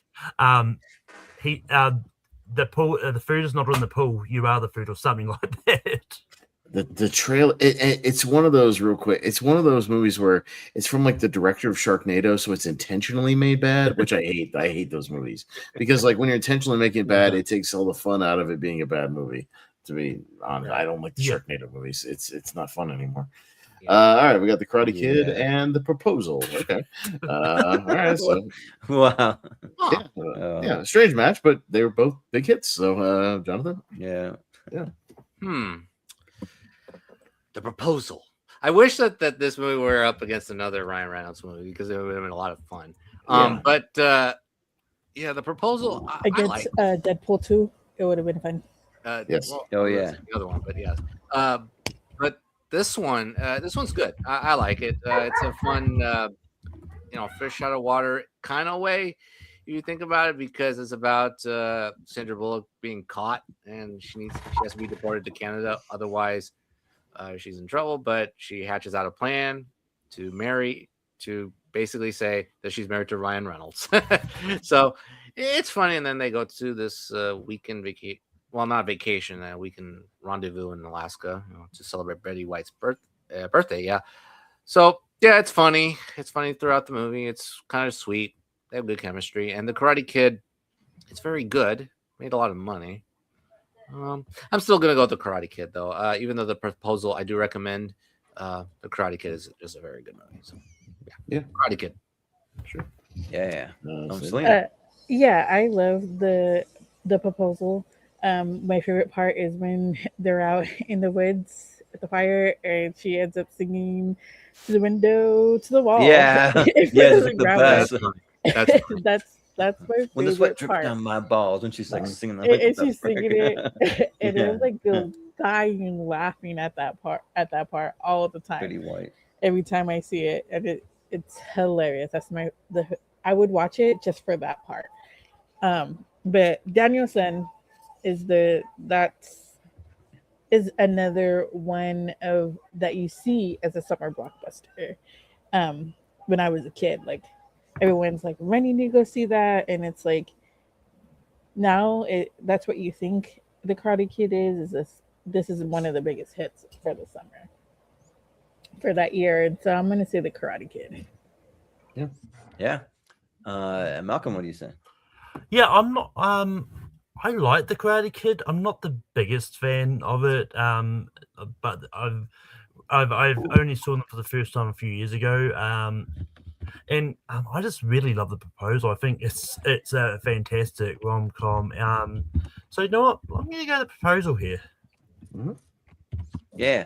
Austin. Yeah, I've seen The Proposal once. I'm probably due for a rewatch. I mean, it's enjoyable while you're watching it. I like Betty White in it. I like when she was popping up and stuff. I don't around that time. It's all right, but yeah, I mean, I've seen The Karate Kid way more times, and it's just much more kind of up my alley. So I'll go with Karate Kid. Jordan? Yeah, I mean, wax on, wax off, or like men who can catch fly with chopstick accomplish anything, huh? Because I don't know, like my dad, he actually lived in Japan for a while, and he is really good at catching flies. I don't know if he can do it with chopsticks though. That's pretty like impossible. But yeah, the Karate Kid is rules. I think that's great. There's like so much heart, and there's like wisdom and like things to be learned. But then there's like good rivalries and like funny things, and so yeah, I think it's great. The Proposal is really good though. It's like one of the best. Like if I were to do my top 64 just rom-coms, then The Proposal would probably be in it. But and I did see the new. I can't remember the new Ryan Reynolds movie coming out where he gets shot down in like Russia or something. He's like running around with Kenneth Branagh or something. I can't remember the name of it, but the trailer just dropped not too long ago. It's an Apple Plus movie. So If you haven't heard about it, then it's probably hiding over there. So because they always hide. or Apple Plus, where things go to hide, movies Yeah, especially. yeah, right. Yes, The movie actually looks fun though, but and it looks like he's not being exactly the same Ryan Reynolds is, but just like little shades of it. But I think here I'll go Karate Kid. It's called Mayday. Yeah, it's called Mayday. Yeah, that's it. Yeah. September release. Ew. I don't know. Oh God. Well, speaking of I don't know, Spy Kids 3D Game Over, which made a lot of money, and Apollo 13. So easy vote for Apollo 13. Yes. Apollo 13. Yeah. Okay. Apollo 13. Yeah, yo, why you voting against Spy Kids 3D? How's the villain? Yeah. Right. Houston, we have a problem. Yeah. All right. Beverly Hills Cop 2 is that one, and You Don't Mess with the Zohan. Okay. Selena. Oh my God. Selena.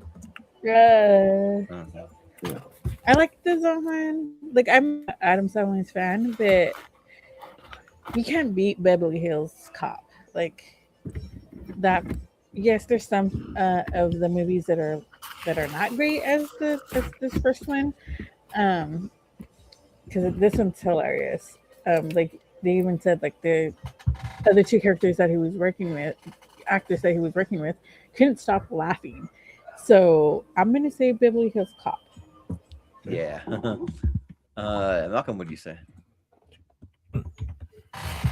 Yeah, I don't hate You Don't Miss a Zohan. It has its moments for me, but I love Beverly Hills Cop 2. I think it's great, so I'm gonna go Beverly Hills Cop 2. Yeah.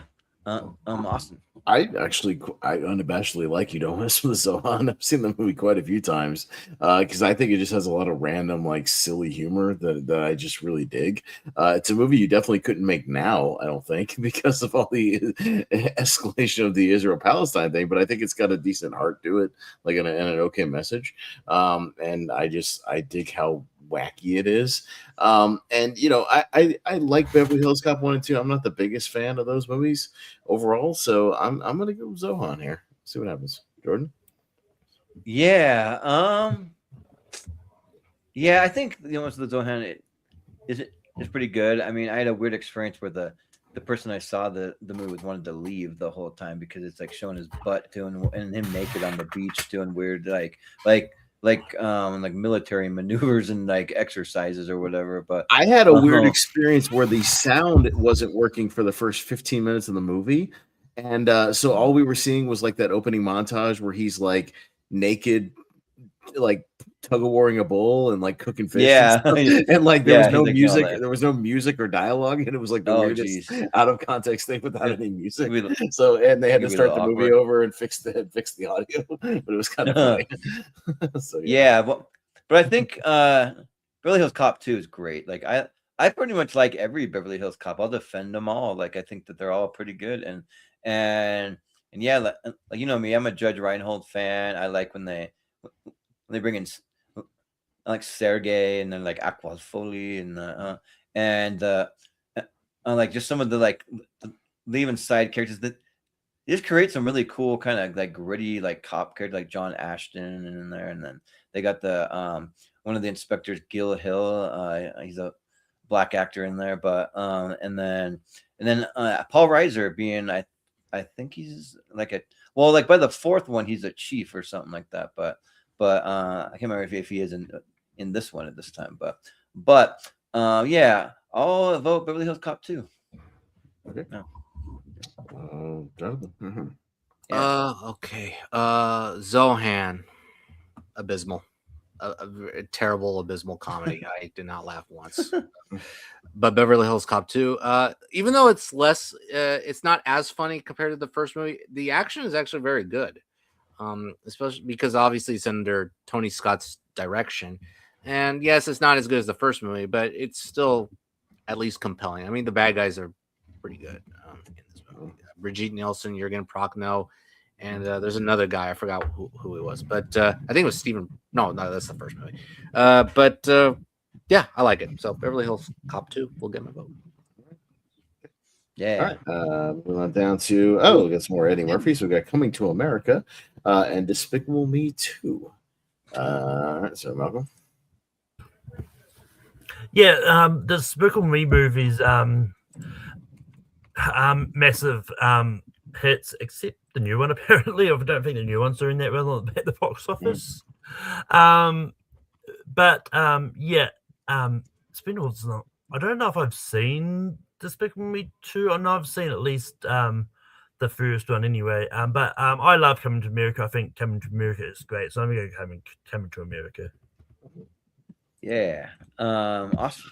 Yeah, no, and real quick, I think the Minions movie not making as much as we're oversaturated with family films right now. They squashed them all together in 1 month, and when you're cannibalizing Toy Story 5 with Minions with Moana, like they're all gonna cannibalize each other. Like they should have spread these out over a couple of weeks in between. 100%. Yeah, because parents only have so much money to take all their kids to the movies. Like they're gonna pick one or the other, and it's still making. Especially if they're coming out at the same week as That's what Moana. I mean. Like you got to have like one a month to like space them out. Yeah. I mean, Disney putting Moana and Toy Story 5 out so close together baffles my mind, but it's the same company. Yeah, that doesn't make any sense. But having said that, it's almost made 300 million. But what saves those movies is that those Minions movies only cost like 100 million as opposed to like 200 million. So I think it'll scrape out some money in the end. But anyways, I'll go Coming to America here. Yeah, I always appreciate a good sleeper hit comedy, and at the time, if this was the first Despicable Me, this might be a little bit tougher. But the second one's all right. It's fine, but I prefer the first one, so I'll go Coming to America. Jordan. Yeah. Yeah, I'm not a Despicable Me fan. I'm not. I mean, I do like the original, maybe the first one. There's some fun to be had there. I remember seeing that trailer for the first one with a kid running up the pyramid, but it says "Do not touch or climb on" or whatever, but it ends up being Gru as a kid. But they're all right. But yeah, Coming to America is great. I mean, good morning, fuck you and fuck you too. He's just like a fish out of water. He just has no idea about like so many things from like the Western world. He just like is living in this bubble, and like him paired with Arsenio Hall, I think it is great. They have great chemistry together. So yeah, I'll go with Coming to America. Yeah. Yeah, Despicable Me 2, it's solid. I like it. Obviously not as good as the first movie, but it has some heart to it. This is the one that introduced Kristen Wiig's character, right? It's been a while. The wife, right? Or the girlfriend? Yeah. Yeah, she's a girlfriend at that time, yes. Yeah, so it's still nice, but it's good. Your only job was to look after a keep. How could you let him come to such a pass? So, I mean, that's the best James Earl Jones impression I could do. But yeah, it's hilarious. I love that movie to pieces. This is like one of the most rewatchable comedies ever made, and almost every line fits. It clicks with every memorable character. Even though we focus on Eddie Murphy and the romance, Arsenio Hall doesn't get his credit due. He's hilarious. He's kind of the anchor of that movie. Yeah, he's so funny. Like the same scene that I was alluding to, where the king finds Semi at the apartment, and his punishment is to be bathed. Yeah, right. Oh, thank you, Your Majesty. So with a smile. So I'm gonna go Coming to America. It's hilarious. Yeah, that's good. Yeah, like I said, all these kids movies I've seen because of my kids, and so yeah, Despicable Me 2 is really good. I like the first one myself as an adult, the first one. But Coming to America is hilarious. Eddie Murphy and Hall, like them working together has been like the best mashup for a comedy. Like they're so funny. Not a lot of people know that Eddie Murphy's mom and dad, the king and queen, are actually the king and queen in Lion King. Oh yeah. Uh-huh, And yeah. so it was like, whoa, that like I didn't know that like when I first saw it, and like years later, I'm like, oh my goodness, that's them, like that's Sarabi and Mufasa, and I was like, dang, that's pretty cool that they mash up again together for this movie, and it's just them making it's not McDonald's, it's what was the different version of McDonald's? I can't remember. McDowell's. Yeah, McDowell's, McDowell. yeah. For some reason I almost said McHowell's. Yeah. Yeah, Uh-huh. and it just making fun of McDonald's, but like even though they wanted McDonald's, but they couldn't get the franchise for it. But like it's so I love this movie. I'm gonna see Coming to America. Yeah. Okay, we got The Purge Anarchy and Lara Croft Tomb Raider. Okay. Okay. All right, it's on me. Tomb Raider's one that I haven't seen in ages. I'd have to go back and give it a refresh. But I remember it being a pretty big hit at the time. Yeah, the Purge movies can be hit or miss, but I think overall this is the best one because you actually dig into kind of the Purge world, and you got people kind of stuck out in the open and dealing with it. And Frank Grillo kind of playing a pseudo Punisher is great. And Yeah. it's just kind of a good action movie, one crazy night sort of action movie. And I like this one a lot. I'm gonna go with The Purge Anarchy. Jordan. Yeah. Yeah, I think the Tomb Raider movies are. I mean, they got the look of the like original game. I mean, she's got that suit and she's got huge boobs, just like in the video game, and it kind of like matches that. But I just don't think the movies are anything special. Like I don't know, but the Purge Anarchy, yeah, that is a lot of fun, and I think it's that. But yeah, like it's probably the best one. Like you just see them kind of like a one crazy night trying to navigate this the city, and yeah, like kind of like you said, Frank Grillo being sort of like a like Punisher, like he has a cool car that he kind of like soups up a bunch of weapons on his car, and like I'm kind of like low key Zach Gilford fan. If he was in Friday Night Lights and stuff, and I can't remember. He's in a movie that I defend, but which I know it's horrible. That's a bad one. Most people don't like what the devils do. He's in that movie. Well, most people don't like that movie, but I just like it because of him. But yeah, I think that's good. And there's some cool like just character actors that you see like just out like throughout the night. You see like Lakeith Stanfield for a minute, and you see the guy from Fast and Furious that plays Hector. I don't know that actor's name, but like he shows up in there. But yeah. Yeah. But yeah, the movie's fun. So yeah, I'll vote for The Purge Anarchy. How do I know that? Because he's the other Danny Trejo that pops up in everything. Oh, nice. Yeah. Yep. Yeah. Jonathan. Yeah, the same comments about Tomb Raider. Even though I'm a little higher on it than y'all are, they got the look of it right, but it's okay. The Purge Anarchy is the best one of the lot. I think it's like the only one I liked of the lot. So yeah, it's solid. So Purge Anarchy will get my vote. Yeah. So Purge Anarchy was another one that I had a blind spot, but I was able to see, and like I really really liked it. There was, I think, a couple of parts that I kind of got like scare jumped, and I was like, whoa.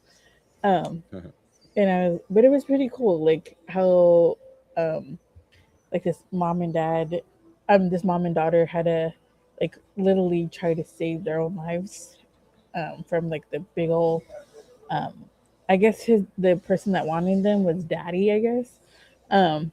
But and what their night went through. I mean, it's just crazy how the I forget his name, Frank or Leo, in the character, he saves them and stuff, and he's trying to get rid of them, but he ends up just staying with them and saving them.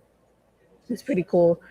And I was like, okay, he's gonna kill the guy, and then he ends up not doing it. I was like, whoa, that's plot twist. But Tomb Raider, I saw it once, and I will never see it again because I do not like Angelina Jolie. So I would, so yeah. But And then this is the only Purge movie I have seen, so I can't really say I like the other ones, but I really, really like this one. You're So I'm fine. gonna say You this saw the one. best one. You're good. Oh, Yeah, okay. yeah. Okay, cool. Yeah, You you did, really yeah. this franchise went on way too long with like 5 movies and a TV show. Way too long. They milked this concept for all it was worth, in my opinion. But yeah, like even the first one, which is maybe the next best one, isn't even that great. Kind of explains No. what the Purge is. Nope. But it's not Nope. great. Nope, this was peak Purge, and they should have Yeah. left it at that. But Yeah. Malcolm? So if Tom Cruise and Angelina Jolie ever do a movie together, Celine's not seeing it. No. No. Or Brad Pitt. She's not a Brad Pitt fan who was married to Angelina Jolie. So, Yeah. It's because of Anna Jolie. That's why I don't like that Pitt. Okay. Wow. Okay. Yeah,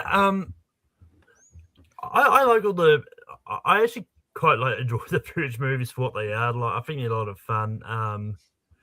And I'm just gonna go Tomb Raider just because I like it a little bit more. So Tomb Raider. Gotcha. Well, I think luckily, Selena, if Tom Cruise and Angelina Jolie were ever gonna do a movie together, it would have happened like 20 years ago, not now. You know, if it ever was going to, it would have been when they were both like, you know, in their peak, you know, sort of stardom and whatnot.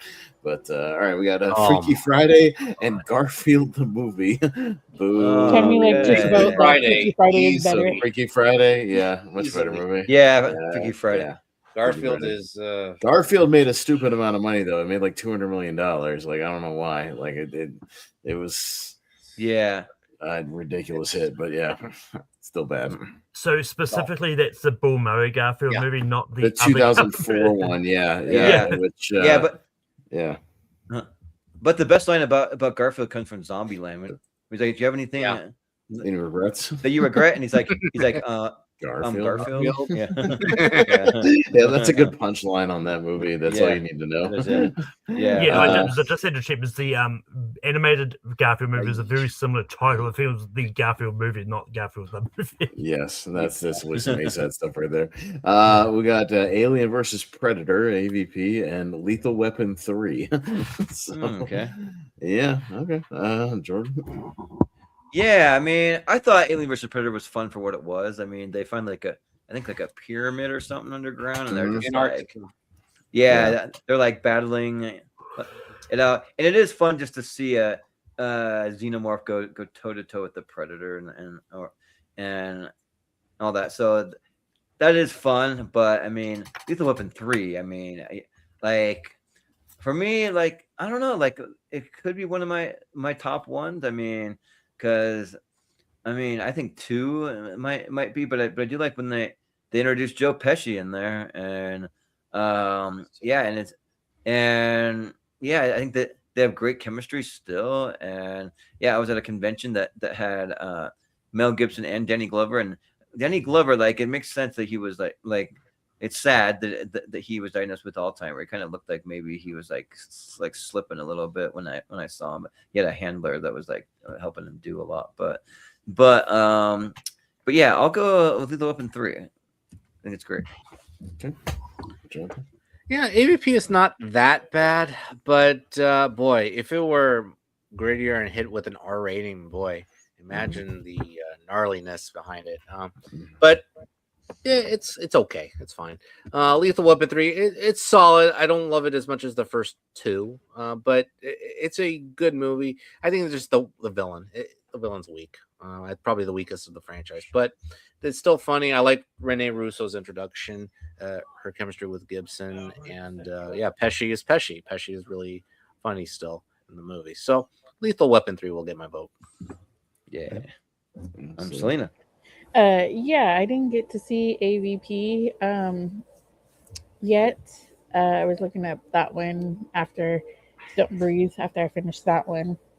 But I love the Lethal Weapons trilogy. I actually have all 4 of them. And I just love Mel Gibson. He's one of my top favorite actors. And just their characters, of Mel Gibson and Danny Glover, like when the first one hit, like their chemistry was so good, and I love Danny Glover's lines for every movie. I'm too old for this shit. Yeah. Yep. And so I'm gonna say Lethal Weapon 3. Oh, Mhm. yep. Got the same set. Yeah. Yeah. Nice. My set is actually not in all three. I bought individually by Got themselves. it. Yeah. Malcolm? Aliens versus Predators in a game of baseball. They're like first one they came to mind. Yeah. But yeah, Alien versus Predator sucks. Like, it's not good. I'm gonna go Lethal Weapon 3 easily. Yeah. I actually don't think AVP is that bad either, especially when you watch Requiem, and that one's like 10 times worse. Like, it makes AVP better in retrospect, and you watch it and you're like, oh, this is like a competent film that you can see what's going on. It's properly lit. But my idea for a final AVP movie, now that he's out of director jail, AVP full-on action extravaganza directed by John McTiernan. Bring him back and let him fucking cook. On some AVP. Like, I that would be fun. But yeah, I don't know, man. The dude who like started the Predator thing, let him play around with in the Alien universe too, man. I think that could be really fun. But that's just me. I don't know. I don't know if they'll let John McTiernan direct again. He's like weirdly retired now, so I don't know. But I'll go Lethal Weapon 3 here, though. Yeah. Or heck. Yeah, Eddie Alvarez. Yeah. Let Fede do this one. Yeah, totally. I'd let him play around in AVP. You can have fun with it. Yeah, Jordan, you missed it earlier. I did made a chat on GPT and Zemo of baseball team, which is where my reference came from. Oh, okay. I was gonna say, yeah. Yeah, he made like a more baseball team. Okay. I pulled it off already, but yeah, I'll send it to you. Yeah. Deadpool and Wolverine and instructions not included. Okay. I will go Deadpool. Deadpool and Wolverine. Yeah, and that instructions not included. We looked it up. It was like this underground indie comedy that ended up making like over $100 million. So like it actually $5 million budget. $5 million It was budget. really so, good like, though. It was a sad movie. Like I saw it. It was sad at the end. That was totally a plot twist because you're thinking one thing and it was totally different. You're like, what? Yeah. But when you think blockbusters, Deadpool, Deadpool is more of a blockbuster. Yeah, 100%. Yeah. All right. I think this might be the last one here. We got Knocked Up, and we got Freddy versus Jason. All right. Hey, yeah, Alien versus Predator. That's a great title. We knocked up Freddy versus Jason. Freddy and Jason. Yeah, right. It makes sense though, because both have a lot of sex in them. Both. Yeah. All right, Jonathan. It's the fight for fatherhood. Fight for the paternity test. Okay. Believe it or not, Freddy versus Jason. I saw it for the first time actually last October. It was fun. It was fun. It was fun. It was fun. Yeah, even though I think it's okay. Give me a minute. I got something for you. I just can't give myself this. Okay, I can't get out of who's the father. Is it Freddy? Just wait. Give me a minute. I got you. Okay. I'll go on Knocked Up. I'll go on Knocked Up for a moment. Okay, so Freddy versus Jason is fun. It's brutal at the third act. Knocked Up. It was a big hit. I mean, I remember this movie coming out of nowhere, being a very prescient comedy for what it was, and especially related to like relationships and fatherhood and responsibilities. And it made Seth Rogen a name in some aspect. And it's a very good movie. A little long, I think, but it's very good. He's good, but my favorite parts were Paul Rudd and Leslie Mann. At least they're very funny. So I'm gonna go with the comedy here. I'm gonna go Knocked Up.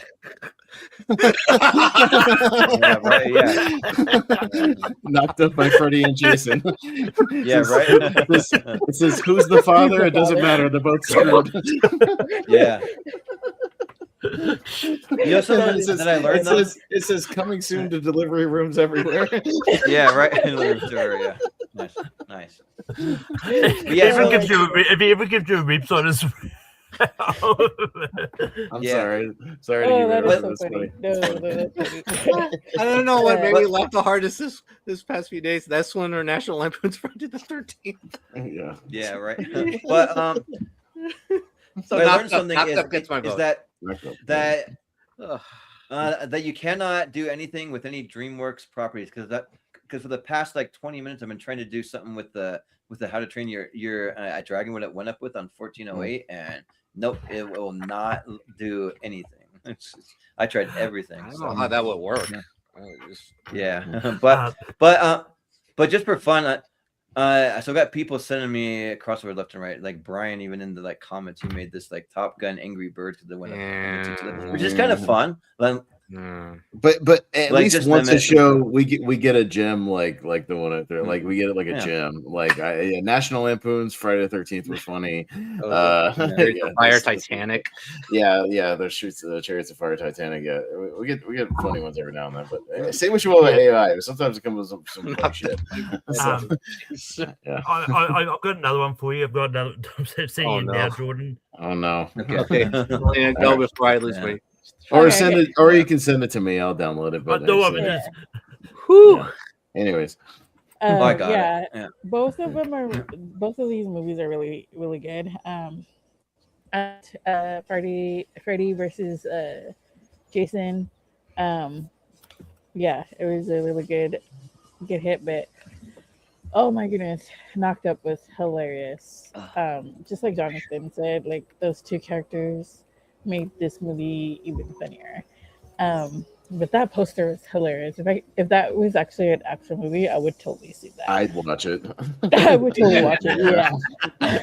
Yeah, But I would say Knocked Up on this one. That's the Yeah, reboot. but that seems like a Funny or Die sketch or something, you know? Like, yeah. Pregnant, she doesn't know which slasher killer is the dad. That's a funny sketch. Yeah, anyways. So here's Malcolm's one that he made with like the like fatherhood and it's The got a fight little for fatherhood. right Yeah. there. Fight for Teddy bear. Number one. Yeah. Special Yeah. guest referee Nancy Thompson. Nancy, Oh, yeah. That would be geez. awesome. Of course. But anyways, Malcolm. I do like Knocked Up. I think it's a fun comedy, but Freddy versus Jason is actually one of my guilty pleasures. I unabashedly really love that movie. I think it's a lot of fun for what it is. So I'm gonna go Freddy versus Jason. Yeah. Austin. Yeah, I like both of these quite a bit, but I might actually go Freddy vs. Jason as well because again, I'm a horror guy, and I thought the movie was a ton of fun. I thought it kind of treated both characters fairly equally, and the brawl they have at the end is a ton of fun with the set piece, like at the actual camp, and just throwing shit at each other and throwing each other through buildings and construction sites, and set to like early 2000s like heavy metal, like power metal kind of stuff. It's really good. So I'll go Freddy vs. Jason. I'll leave it to Jordan. Yeah, I mean, I think Freddy versus Jason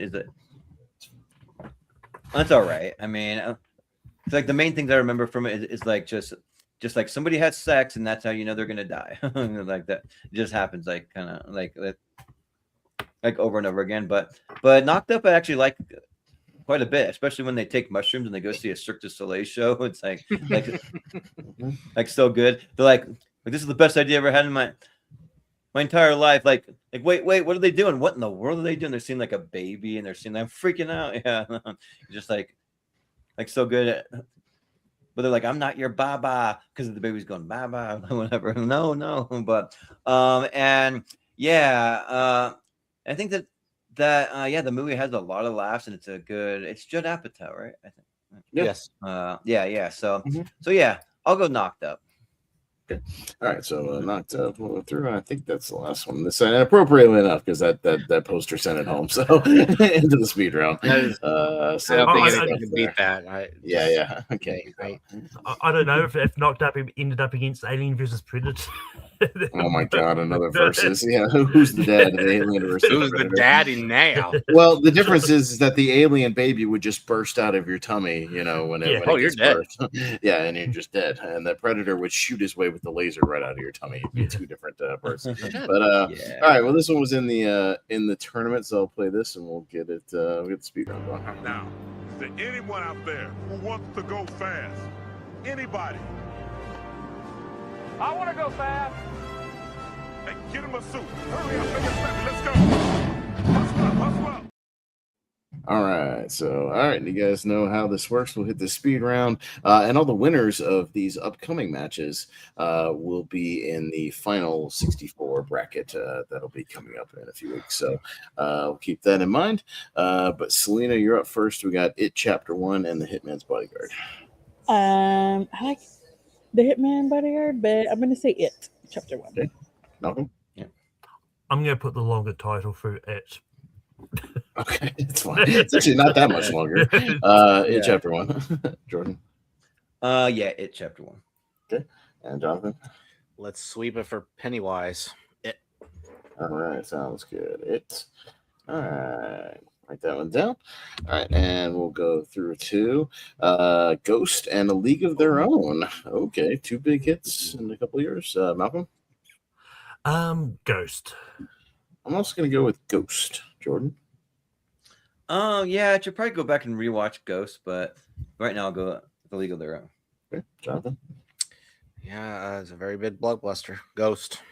Ghost. All right, that's me. Yeah, Ghost. Ghost. Okay, Ghost going through.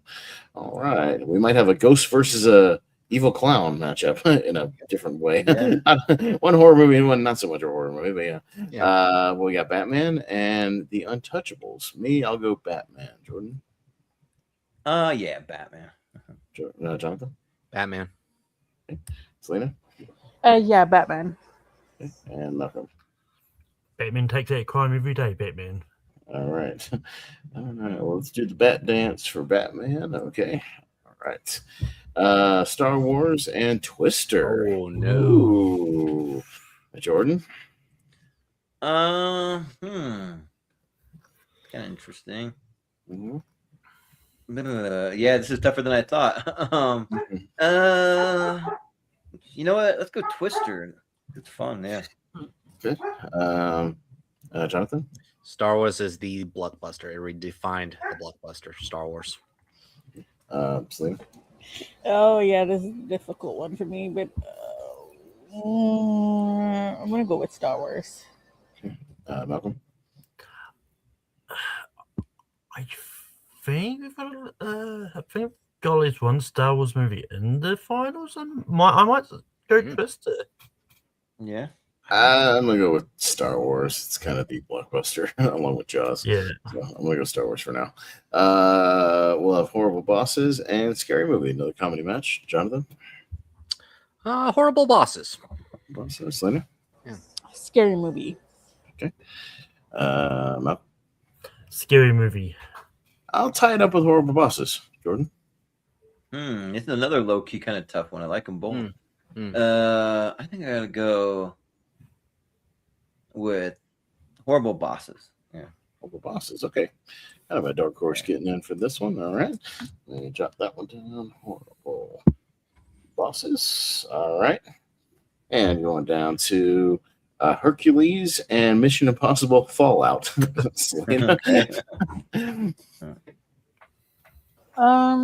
Hercules. All right. Malcolm? Yeah, I like Hercules, but I'm going to go Mission Impossible Fallout. Yeah, Mission Impossible Mountain Olympus. I'm going to go Fallout. Oh, yeah.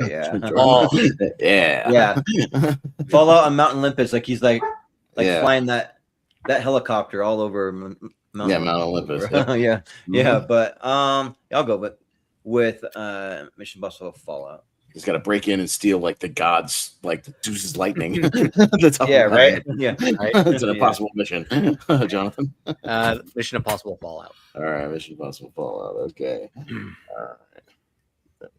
Mission Impossible Fallout. Okay. All right. Moving on down to Bad Boys Ride or Die and 1408. Malcolm?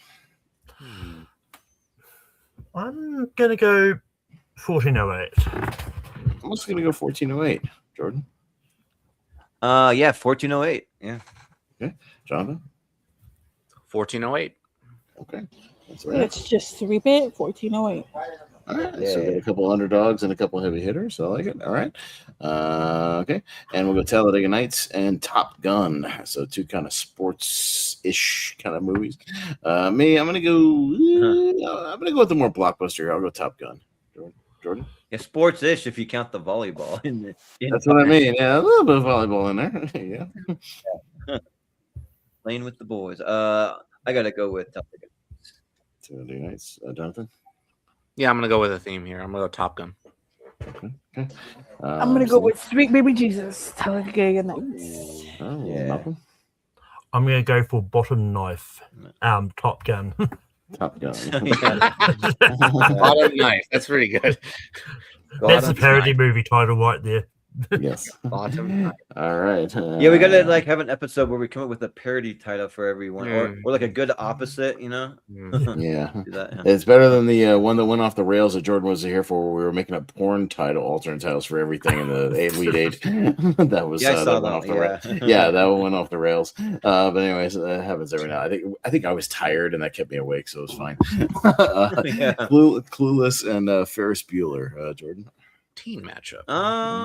Yeah. Yeah, that's what, man. All these matchups like just end up being tougher than I would think. I'm like, I think I know what I want to do, and I'm like, well, wait a minute.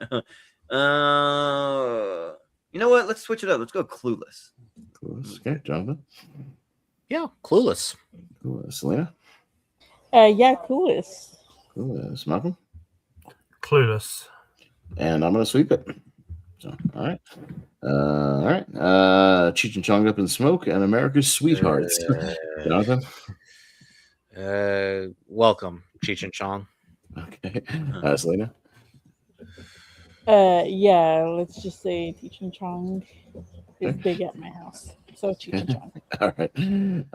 Malcolm? I've never seen a Cheech and Chong movie, America's Sweethearts. I have. I've seen at least the first two, and this one's still pretty funny. I'll go Up in Smoke. Yeah. Jordan? Yeah. Hey, man, a license plate's on the back, man. When they get pulled over, and like, can I see your license? Oh, that's on the back. Yeah, let's go with Cheech and Chong.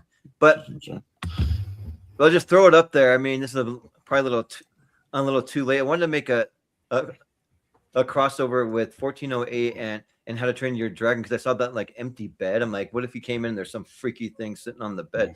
But like, I had to like fight with duties. This is the best I could do it. But it's like John Cusack coming in, and it's like the two sitting there on the bed. But I had to fight with this. So yeah, because DreamWorks very copyrighted. Because I was trying to even have what's Jay Baruchel's character? Trying to have him in there too, but yeah.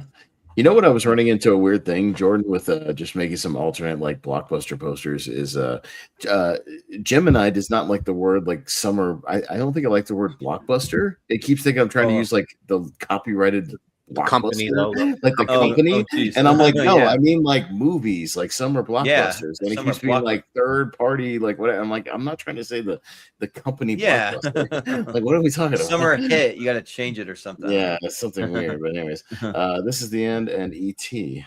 Selena. I'm gonna go with E.T. E.T. Malcolm. E.T. Yeah, E.T. is one of the big blockbusters. I'll go with E.T. Jordan. Yeah, I'll be right here. Let's go with E.T. Okay. Jonathan? Sweep it for E.T. Okay. All right, E.T. All right. And we'll keep going down to Jaws and the Karate Kid. Malcolm? Ooh. Jaws. Jaws. Jordan? The Karate Kid. Jonathan? We're going to have a Spielberg blockbuster matchup. Oof. Jaws. I'll save the conundrum for that one. All right, Selena. Oh, man. I like both of them. But I'm going to do the Karate Kid. Okay.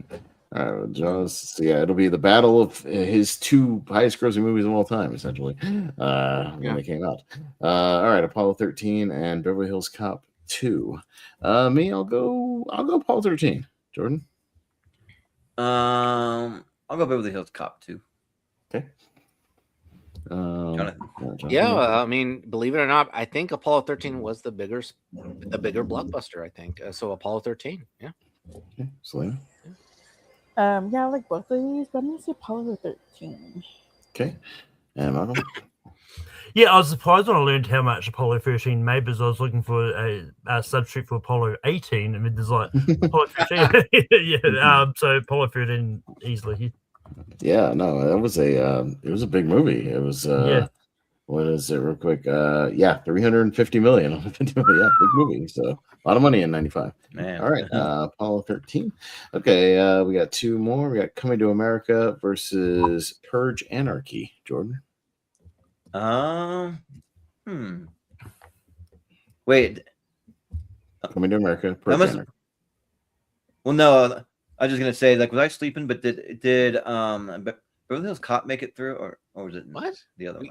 No. No, we just Okay, went Apollo 13. Okay, yeah. Sorry, I was like we're already in the next match, and I don't even remember what went through. I must have been like sleepwalking through that because that actually helps because it would have been cool to have an Eddie Murphy match, but since we don't have it, let's go with the Purge Anarchy. Jonathan? No, it's too hilarious. Coming to America. Selena? Yeah, I'm with Jonathan. Coming to America. Okay, Malcolm?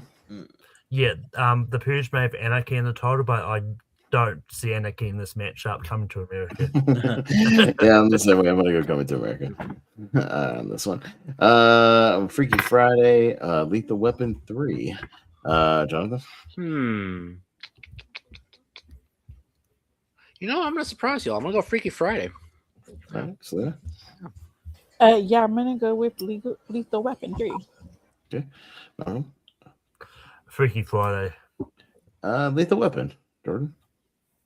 Lethal Weapon. Okay. Lethal Weapon. Okay. Lethal Weapon 3. Okay. Yeah, I think that one, by the way, we were looking for an alternate like Rene Russo movie for something. So yeah. Yeah, that okay. 3 I and think it 4 was like qualify. Thomas Yeah. Crown Affair? I think that was Something like that. That Rene Russo was in, and we were looking for like a summer thing to replace it. Yeah. All right. Deadpool, Wolverine, and Knocked Up. Don't want to be knocked up by either one of those guys. So, Yeah, right. There you go. There's another one for you. Oh no. Another crossover. Yeah. Yeah. Good luck with the Deadpool copyright and on that, Wolverine. though. Yeah. Right. I know. Yeah. All right. Malcolm. Deadpool and Wolverine. Yeah, Deadpool and Wolverine made like over $1 billion. I'll go Deadpool and Wolverine. Jordan. Yeah, I mean, Deadpool and Wolverine is great, especially all the characters that they brought back. It's fun. All right. Jonathan. Knocked Up. Okay. Close one there, but we'll go Deadpool Wolverine. Okay. So our 16 are set. Moving on to the championship bracket. And now let's just break this bad boy down and see what wins part 3. All right, so we'll start with It Chapter 1 and Ghost. Malcolm.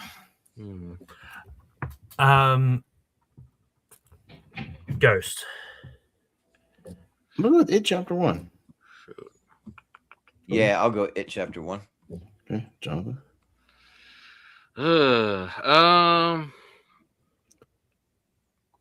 Ghost. Selena. Yeah, Ghost. Okay, Ghost. All right, could be a dark horse here. We'll see. Batman and Star Wars. Ugh, shit. You can play John Travolta. It's fine. Just for me personally. What a predicament. Damn it. Oh, man. I just watched Batman again in the theaters like 3 weeks ago. Batman. Jordan? Yeah, you want to get nuts? Come on, let's get nuts. Let's go Batman. Okay. Jonathan? I'm going to be nice. Batman. Okay. Selena? Yeah, I like both of these movies, and I don't hate that either one wouldn't go through, but I'm going to say Batman. Yeah. Okay. Malcolm? Yeah, they're both in the championship, and I think Star Wars has won a tournament, so I'm going to go Batman 89. Recently. Yeah, very recently. All right. Okay. We got Horrible Bosses and Mission Impossible Fallout. Jordan? Oh, you know what? Mission Impossible Fallout's got to be like my 4th out of all the Mission Impossible movies, so I'm going to go with Horrible Bosses, actually. Okay. Jonathan? You know what? Yeah. Fallout just recently won. Yeah, you know what? Horrible Bosses. Yeah. Why not? Okay. So, Okay, I thought I was going to be the only the one out to vote for Horrible Bosses, because you know me, I won't vote for Mission Impossible. So Horrible Bosses. okay. Malcolm? Mission Impossible Fallout. Yeah, sure. I'll join the Horrible Boss thing for now. For now. We'll see how far. All right. 1408 and Top Gun. So we would have had a Tom Cruise matchup if Mission Impossible had gone through, and Top Gun had gone through, but not quite. But Jonathan? Top Gun. Selena? 1408. Malcolm? 1408. 1408. Jordan? I'll go Top Gun. Okay. I've oddly enough probably seen 1408 more than Top Gun overall in my viewings. I'm not even joking. Anyways, we'll go to the other side. Clueless and Cheech and Chong Up in Smoke. Cheech and Chong are clueless. I mean, they are clueless. Right, yeah. They sure are. That's definitely true. I'd love to see like some kind of poster where it's like Elle Woods in the car with them smoking a joint or something. Yeah. Good. I would do it, but it's the speed round right now, so I'm not gonna try to multitask. No, Cheech and Chong. I grew up on Cheech and Chong, so. Okay. Michael? Yeah, I generally only do crossover posters if it's something like that would be funny, like the Freddy and Jason ones. Pretty obvious. Yeah. I'm gonna go Clueless. I'll go Clueless here. Jordan? Yeah, I think I'll go Clueless. Okay, Jonathan? As if Clueless. Clueless, okay. Yeah. All right, we got E.T. Oh, and Jaws. Oh, Jesus. All right. Well, it looks like we have ourselves a genuine conundrum. A quandary, if you will. A real-life dilemma. All right. The battle of the Spielberg all-time blockbusters, E.T. and Jaws. Yeah. Malcolm? Yep. Funny enough, it's easy for me. I'm not the biggest E.T. fan, so Jaws. I like them both, but I've seen Jaws like 1,000 times more than E.T. So Jaws. Jordan? Ouch. Let's go with E.T. Yeah, that's what a lot of people in Jaws are saying. Ouch. That's getting eaten by Jaws. Ouch. Jonathan? Yeah, I think that's what Quint said at Yeah. one point in the movie. Jaws. I mean, they probably do say it somewhere. Oh, such. I've seen E.T. more than Jaws, even though I saw Jaws maybe like 5 times, but I've seen E.T. like multiple times. So I'm going to say E.T. Okay, well, kind of a split vote, but as expected. But Jaws just ekes it out 3-2. They try to do the big good thing to the shark. Be good. Be good. No. Yeah, right. Be good. Absolutely not. But I don't think E.T.'s I don't think E.T.'s healing finger could heal what Quentin went through. Like after it's been said and done. I don't think that's a finger touch away. It's not going to work. But Apollo 13 and Coming to America. Oh shit! All right. Me? Ooh, yeah, interesting one. I like them both, but I'm gonna go Coming to America just by a little bit. Jordan? Yeah, it's not that hard for me. I'll go Coming to America. I go back to that one way more. Okay. Selena? Or excuse me, Jonathan, I'm sorry. See you in August, Apollo 13. Coming to America. Yeah. Selena? Sneak peek. Yeah, I like them both, but Coming to America is the one I would always see constantly. All right. Malcolm? Coming to America. Okay, so we got some comedies and some heavy hitters. Got a little mix of everything in here. We got Lethal Weapon 3 and Deadpool and Wolverine. Jordan? Deadpool and Wolverine. Yeah. Jonathan? Yeah, I'll vote for it for now. Deadpool and Wolverine. Selena? This is one of my hard ones because I like both of them. I'm gonna go with Deadpool and Wolverine. Wow, loud echo there. Yeah, right. All right. Sound like one of the scenes from the Odyssey. Anyway, go ahead, Malcolm. Sheesh. Deadpool and Wolverine. Okay, I'll sweep it. All right. Okay, getting down to the final four here. We're winding it down. Ghost, kind of a dark horse here, taking on, I believe, Batman 89. So 89 and 90 going against each other. Jonathan? You know what? I'm gonna give a few fresh movies a chance on Ghost. Yeah, Ghost. Selena? Yeah, Ghost. Malcolm? I'll get on the Ghost train. Ghost. I would have gone Batman with Jordan. Was there a movie called Ghost Train? Because not there should be, but Probably, if I had to think bet on it so. at some point, somebody's probably. I mean, there's Ghost Ship. yeah, Yeah. yeah, but I'll go Batman. That is a good question. Yeah, Probably is. I bet there's Yeah. at least a Tubi movie called Ghost Train. Right? Probably, yeah. If I had to put money on it or some Yeah, goofy directed DVD movie, yeah, I'm sure. somewhere. Uh, Yeah. There is a Korean movie called Ghost Train that came out in 2025. It's about a horror YouTuber hungry for attention delves into the unexplained disappearance. Okay. Nice. Horrible Bosses in 1408. Selena? 1408. No.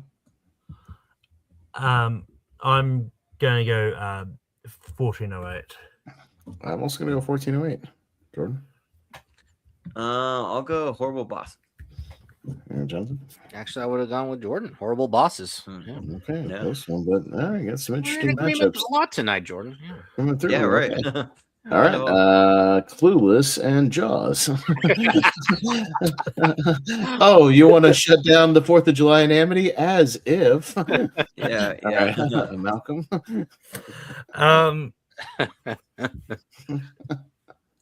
Jaws has won tournament, I think, a few times. Clueless.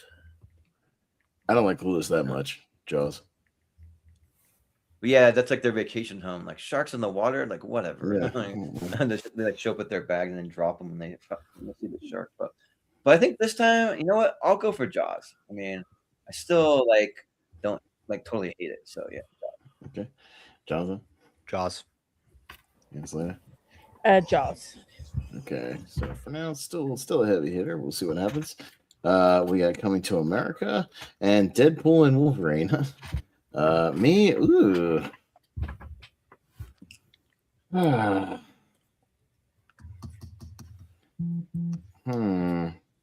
like having kind of a genre-bending Final Four. Let's go Coming to America, Jordan. Yeah. Let's see. Coming to America and Deadpool. Okay. Yeah. Nah, I gotta go Deadpool Wolverine.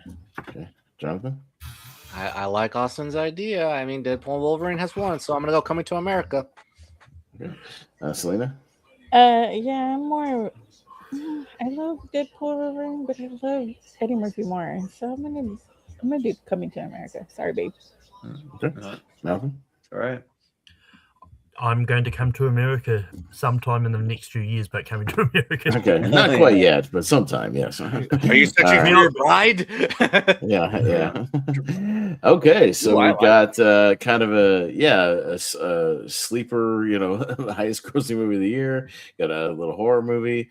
Got one of the first blockbuster, and then a comedy blockbuster. So, okay, nice little mix here. But we'll go to Jordan. We got Ghost and 1408. So, hey, 1408 has ghosts in it, so it makes sense. Yeah. Yes. I think I'll go with Ghost this time. Yeah. Okay. Jonathan. Yeah, Ghost fits the blockbuster theme. Ghost. Okay. Selena. Yeah, Ghost. Okay. And Michael. Ghost. You know what? I'll sweep it. Let's go Ghost. All right. Okay. But yeah, whenever I think of the movie Ghost, though, like I was in Las Vegas with my grandma once, and we're by the wax museum, and out front they had Whoopi Goldberg, a wax figure of her, but she looked like she does in Ghost, and so she's like, Jordan, there's Whoopi Goldberg here. She's here. And I'm like, Grandma, that's the wax museum. She's like, no, it's really her. I'm like, Grandma, it's the wax museum. Come on. She was like totally convinced. Real. Yeah, right. All right, Ghost, or excuse me, not Ghost. Jaws and Coming to America, Jonathan. Oh shit. one's the obvious blockbuster, but I'm okay with either way. I'm gonna give. I want a fresh finale. Coming to America. Selena? Yeah, me too. I'll go always back to see Coming to America over Jaws. So I'm gonna say Coming to America. Okay, Madeline? Coming to America. Yeah, you know what? We'll see Jaws again many times, including when we get to the 70s. So I'm fine with coming to America here. So, Jordan? And it's already gone through the championship. So yeah, Coming to America. Sure. Okay. It's tough for me. Pretty fresh match. All right. So all right, we got Ghost and Coming to America. All right. So two kind of underdogs here. Let's see where this goes. Yeah, you got a minute, but Selena, you're up first. What do you got? Oh, another one that's a predicament for me. So I like both of these movies. But the one that makes me go back to is Coming to America. So Coming to America. Okay. Malcolm? I'm going to go Ghost. I'm going to go with my favorite first time watch of last year. I'm going to go Ghost. Jordan, don't you dare. He's going to do it. I think I'm way more into Coming to America. I knew it. So it's all down to Jonathan. Way more. You decided the whole shebang here, buddy. All right. Ghost is fine. It's just You should really rewatch it. It's quite damn good. I was surprised. Yeah. Ghost is the blockbuster, and Coming to America is some comedy. I mean, the Unchained Melodies, classic. Yeah. It fits the definition more. Ghost. All right, Ghost. Okay. All right, there you go. And Ghost, what I who would have believe, thought? Ghost. I have to look it up, but it might have been the top-grossing movie of 1990. I think. It's that or Home Alone. I forgot. It's that or Home Alone. Yeah, it's very close. Oh, you know what? Home Alone was barely number one. It didn't beat Ghost by much, not much, but actually domestically. Well, here's the thing. Domestically, Ghost beat Home Alone, but Home Alone also lasted through the year into the next year because it just stayed in theaters for forever. So it's kind of a wonky situation, but they were basically neck and neck. So yeah, it was almost a tie between kind of Ghost and Home Alone. But yeah, the two biggest movies for sure of 1990. So I'm not angry. Like I'm not mad that that Ghost won. I'm like these two are like the really good movies. But I'm not upset for any of them to win. Like I was just sad to make the decision. That's all. Yes. Right. But apparently, Ghost is that good because I've only seen Ghost like 2 times before, and I don't really go back to it. But I go back to Coming to America like all the time. My first time watch was great. I got so into it, man. Like I thought it was really, really good. So I was surprised because I was like, I don't know if I'm gonna like it, and then like it's great. It's really, really good and really funny too, in a lot of moments. Very funny. Yeah, I mean. It may be one of Whoopi Goldberg's best movie. I mean, it's up there with. She won the Oscar for it, so I mean, yeah. And the crazy thing is that they didn't want her in the movie, but yet, one actor was like, "No, I'm not going to be in it if she's not in it." So yeah, but that was fun. So part 3 in the books, and now we just got one more part, and then a championship. So yeah, I mean, summer's in full effect here, at least in America, and So yeah, well, more to come on Friday. So just tune in to see what'll make it. So, but we'll just do some plugs real quick, and I think that'll do it for us tonight. So, we'll go to Jonathan. Where can we find you? Yeah, you can find me on social media platforms on Twitter, Instagram, Letterboxd, Blue Sky, and Threads at different variations of Cinecaro. Right now, I have the Swords and Sandals movies tournament going on in honor of the Odyssey. And having watched the Odyssey, it's going to do well. I think it's going to do really well. Yeah, I keep seeing those like trailers over and over on TV now. I'm like, man, I can't wait for it. That third act, get ready. Oh, dang. Jordan, especially, if you're a fan of John Wick, that's it. Okay. That's Well, I'm gonna try to have some guesses, but like I'll wait. John Wick, The Odyssey. That's all I'll say. Like Some he's guesses in my basically own saying, head. If you want to see a sword and sandals, John Wick, just think about that. Yeah. He's not I mean, saying it's in that the like book. Keanu Reeves shows up and starts mowing people down. Right? No, not quite. It's in the look. It's in the book. It's what it is. Yeah. Yeah. It's you know what to do. No, you know what to expect. But yeah, no, The Odyssey, excellent. I highly recommend it. So yeah, social media platforms, Movie Hero Network. I'll be back next week for an interesting episode of Zach's Up to the 128. Oh yeah. Very- Yeah, I'm very curious to see how that goes. We haven't gotten his list yet, so He We'll said see. he's finalizing it like in the next day or two, so hopefully he'll be getting that. Yeah, together. very interesting. And Yeah. speaking of yeah, I which, mean, yeah. he, and then speaking he of got a which, few days. yeah, my after the 128 is next month, and obviously Ghost will be on there actually. So yeah, it'll be there. And last but not least, I'll be back here on Sunday. Yeah, actually, we'll talk about we'll talk about that. the movies of 2026. Will the Odyssey make Jonathan's list? Yeah. He's considering it. No comment.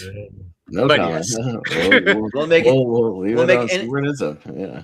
But will it make any of our lists? Yeah, because the only two movies to watch this week, well, for me, and one has a high chance, one won't. But the only two movies, there's that Will Ferrell like a golfing movie coming out on streaming. I've But I'm never like, heard of that movie. No. it's called The Hawk or something. But it's like basically like a ripoff of Happy Gilmore 2, pretty much is what it is. I've never heard of it actually, but no. Let's just say, like, I already posted my halfway through the year list. Now, as of right now, it's changed. So, yeah, I've seen two excellent movies now. So, yeah, it's gonna be tough. Let's just say. Mhm. So, yeah, that's it. It should be fun on Sunday. So, yeah, I think Yeah. 3 of these guys will be on there. So, yeah. Mhm. Cool. Sounds good. And Selena, what do you got going yeah, on, you or could, where can we find you? Or yeah, you can find me on any of the social media platform, Letterbox. Can see what I have seen so far for 2026. Through my Letterbox channel, Super Selena 21. I think that's what I put it under. And then always on here on the movie network for you guys. And so I think the next one is I will be on the championship, and then I think I said I was going to be on where we recast for Independence Day. Oh yeah, she wanted to do a recast for Independence Day, so I thought that'd be kind of cool. Okay. Yeah, my first time. So some fresh, Yeah, some no, fresh get some people fresh in there. faces. So Yeah, totally. yeah.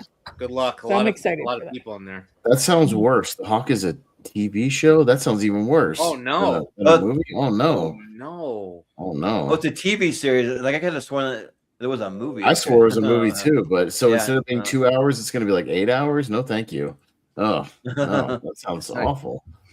Well, I mean, just the fact that it's a series, I'm not going to rush out to see it. Then, if it was a movie, I might like see it right away. But Yeah. So, no, thank you. but yeah, but yeah.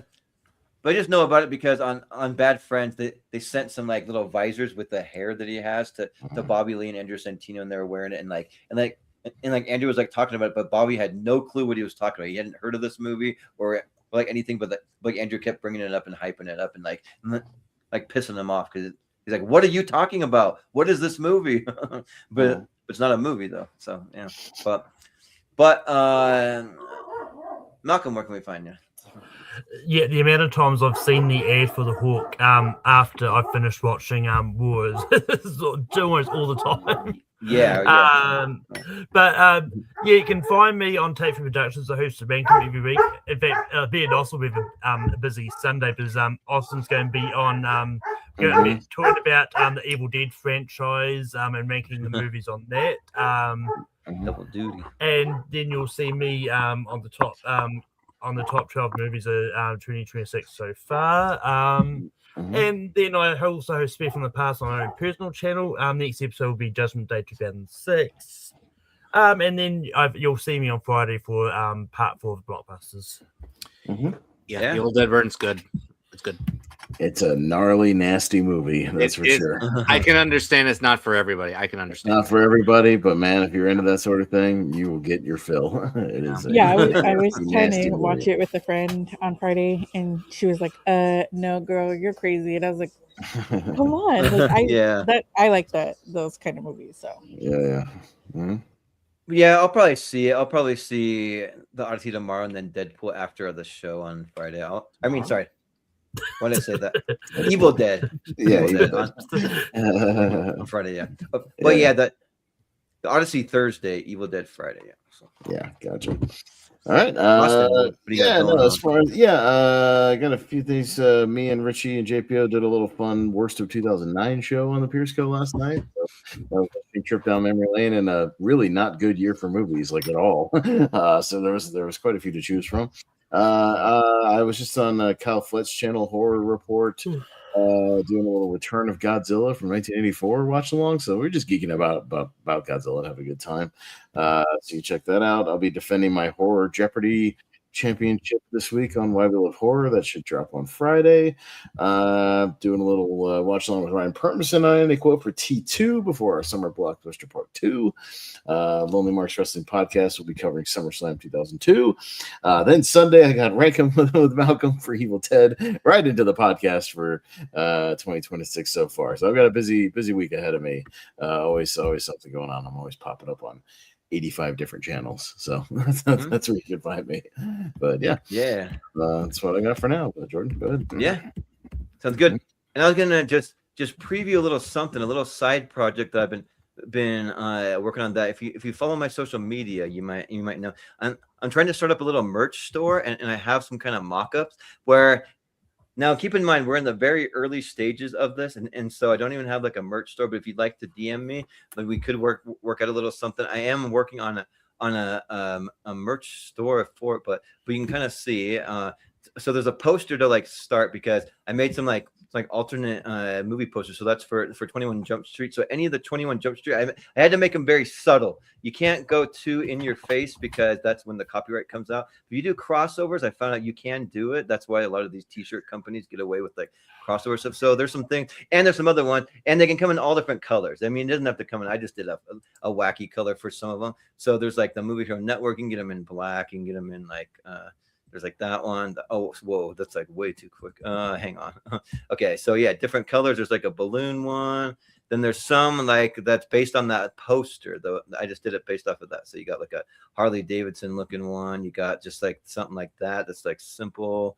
You got like an MTV looking one. You got like that's even got a little Star Wars, but it's very subtle. So I'm hoping I can get away with these. We'll see. I mean, I might be. And then the Becoming Bob one is based on a complete unknown. I just made him look like a Pixar character. So if anyone's ever interested in anything like that, just throwing it out there. These are just some like early kind of drafts and kind of things that I'm just kind of like playing around with. So if you'd like to like buy any kind of shirt, we can work out a deal because I'm in talks with like with a place where I can get them printed and everything too that'll actually do it. So yeah. So just let me know. But I'm gonna make a t-shirt of this.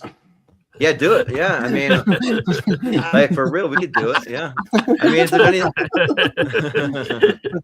I'm gonna make my National Lampoon's Friday the 13th shirt. That's a crossover. That would sell. That would sell. Yeah, that would sell. Yeah, that would sell on TeePublic. I can make some money off of that one. Yeah. So yeah, but if you have any other movies too that you'd like to see some like cool like designs, just let me know and we'll try to mock up some designs. If you got some designs that you want to just gift to us and we can try to make them happen, just let us know. But anyways, yeah, so it's very, very early stages. Probably we'll end up just like you'll have to DM me for now, and then going forward, then probably TeePublic, and then eventually I want to have like a dedicated merch store where we're gonna have other things, not just t-shirts. I want to do like different kinds of shirts, different like coffee mugs, mouse pads, phone cases, like all that kind of stuff. So it's in the works. So yeah. Just let me know. And if you'd like to see a little closer look up of the designs, I can send them to you. And you can get it in like any color you want. So just like pick a color, whatever you want. But Movie Hero, the board game. yeah. I mean, like if I could, could like eventually get it done. That might be way down the line when we get some money. Tournament Fight's the board game. You pull random movie cards and you have to choose one or the other until you get to a final. Yeah, winner. right. Yeah, I mean, Yeah. that would be more akin for like an app or something I want to try to make or something, Yeah, But yeah, and then just what we have going for the channel. I won't go quite as long since I kind of like brought that up and took a little time, but just follow us on all the social media at Movie Hero 21 or Jordan 83616 and or the Movie Hero Network group over on Facebook, where you can post to your heart's content if you have anything TV or movie related or pop culture related. You can post your heart's content, and also if you're not subscribed, please do, because I've been getting people to slowly subscribe more and more. We are 47 subscribers away from getting monetized now, so we're getting closer. So it's a slow climb, but and if you're already subscribed, then share it out and tell some other people to subscribe, because that's the best way that you can help us out. So and then we do have a Patreon. It's patreon.com/moviehero. I am even more kind of like about ready to finalize all of September, and then I can get an extended schedule out that goes pretty much from now till the end of November. I don't have anything quite for November other than Selena wants to do her top 64, so we're gonna put that in November, and then we'll probably have some more like ladder stuff and like the alphabet series. But yeah, so but if you subscribe to the Movie Hero Network Patreon, I'll send you the extended schedule that I do have, and you can sign up for episodes, get first dibs on that. If you're not subscribed, I'm willing to give you 1 month out. So or you can just listen to the end of these episodes, and I usually run quite a bit down. But and then we're gonna mention this Sunday we'll be doing our best movies of the year so far at the halfway point of the year. So you can come see what we all have so far, what movies we're kind of digging this year.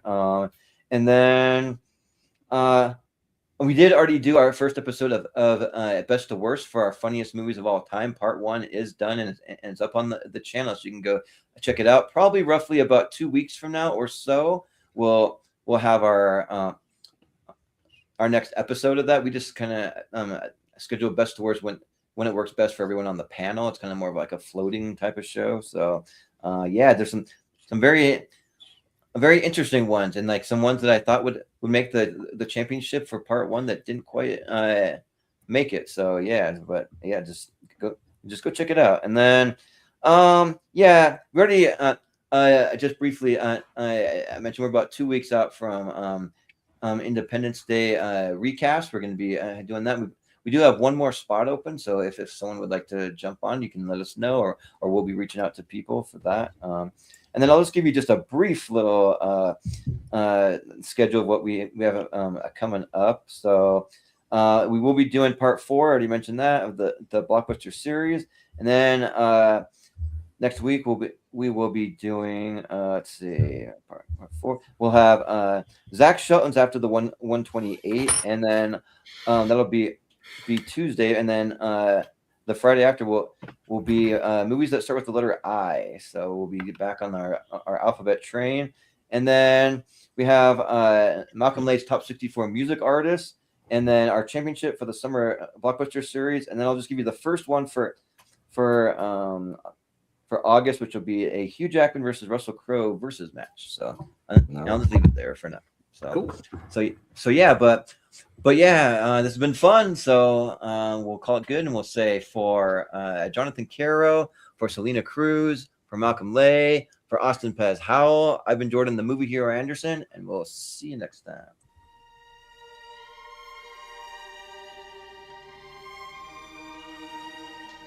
What's the matter?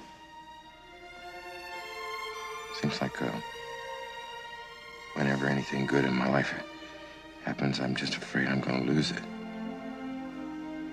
I really love you. What do you want? Get out of the hotel! Somebody! Somebody! Somebody help us! What's happening? It's like I think about you every minute. like I can still feel you. The problem with you is you still think you're real. It's all up here now. You want to move something, you got to move it with your mind. Molly, why can't you hear me? Who is that? You can hear me? Can you hear me? Sam Wheat. Say my name. Say it. Leave me alone. Say my name. Say it. Sam Wheat. Say it. Hello? I get a message from Sam. What? Sam Wheat? He asked me to call. Once you go to police, he said it was a setup. He was murdered. She said Sam knew who killed him. Are you out of your mind? I mean, what are you going to tell the police? She knew things, private things. I know about the green underwear that you wrote your name on. Well, this psychic woman's got a record that goes back a long way. Don't you see I'm not a fake? I don't know what's real anymore. Don't open him. Don't open the damn door. He's a murderer. Why are you doing this to me? Do you hear me? Why are you doing this to me? Sam's dead. Tell her I love her. He says he loves you. Sam would never say that. You got to take all your anger, all your love, all your hate, and then let it explode. Molly, you in danger, girl.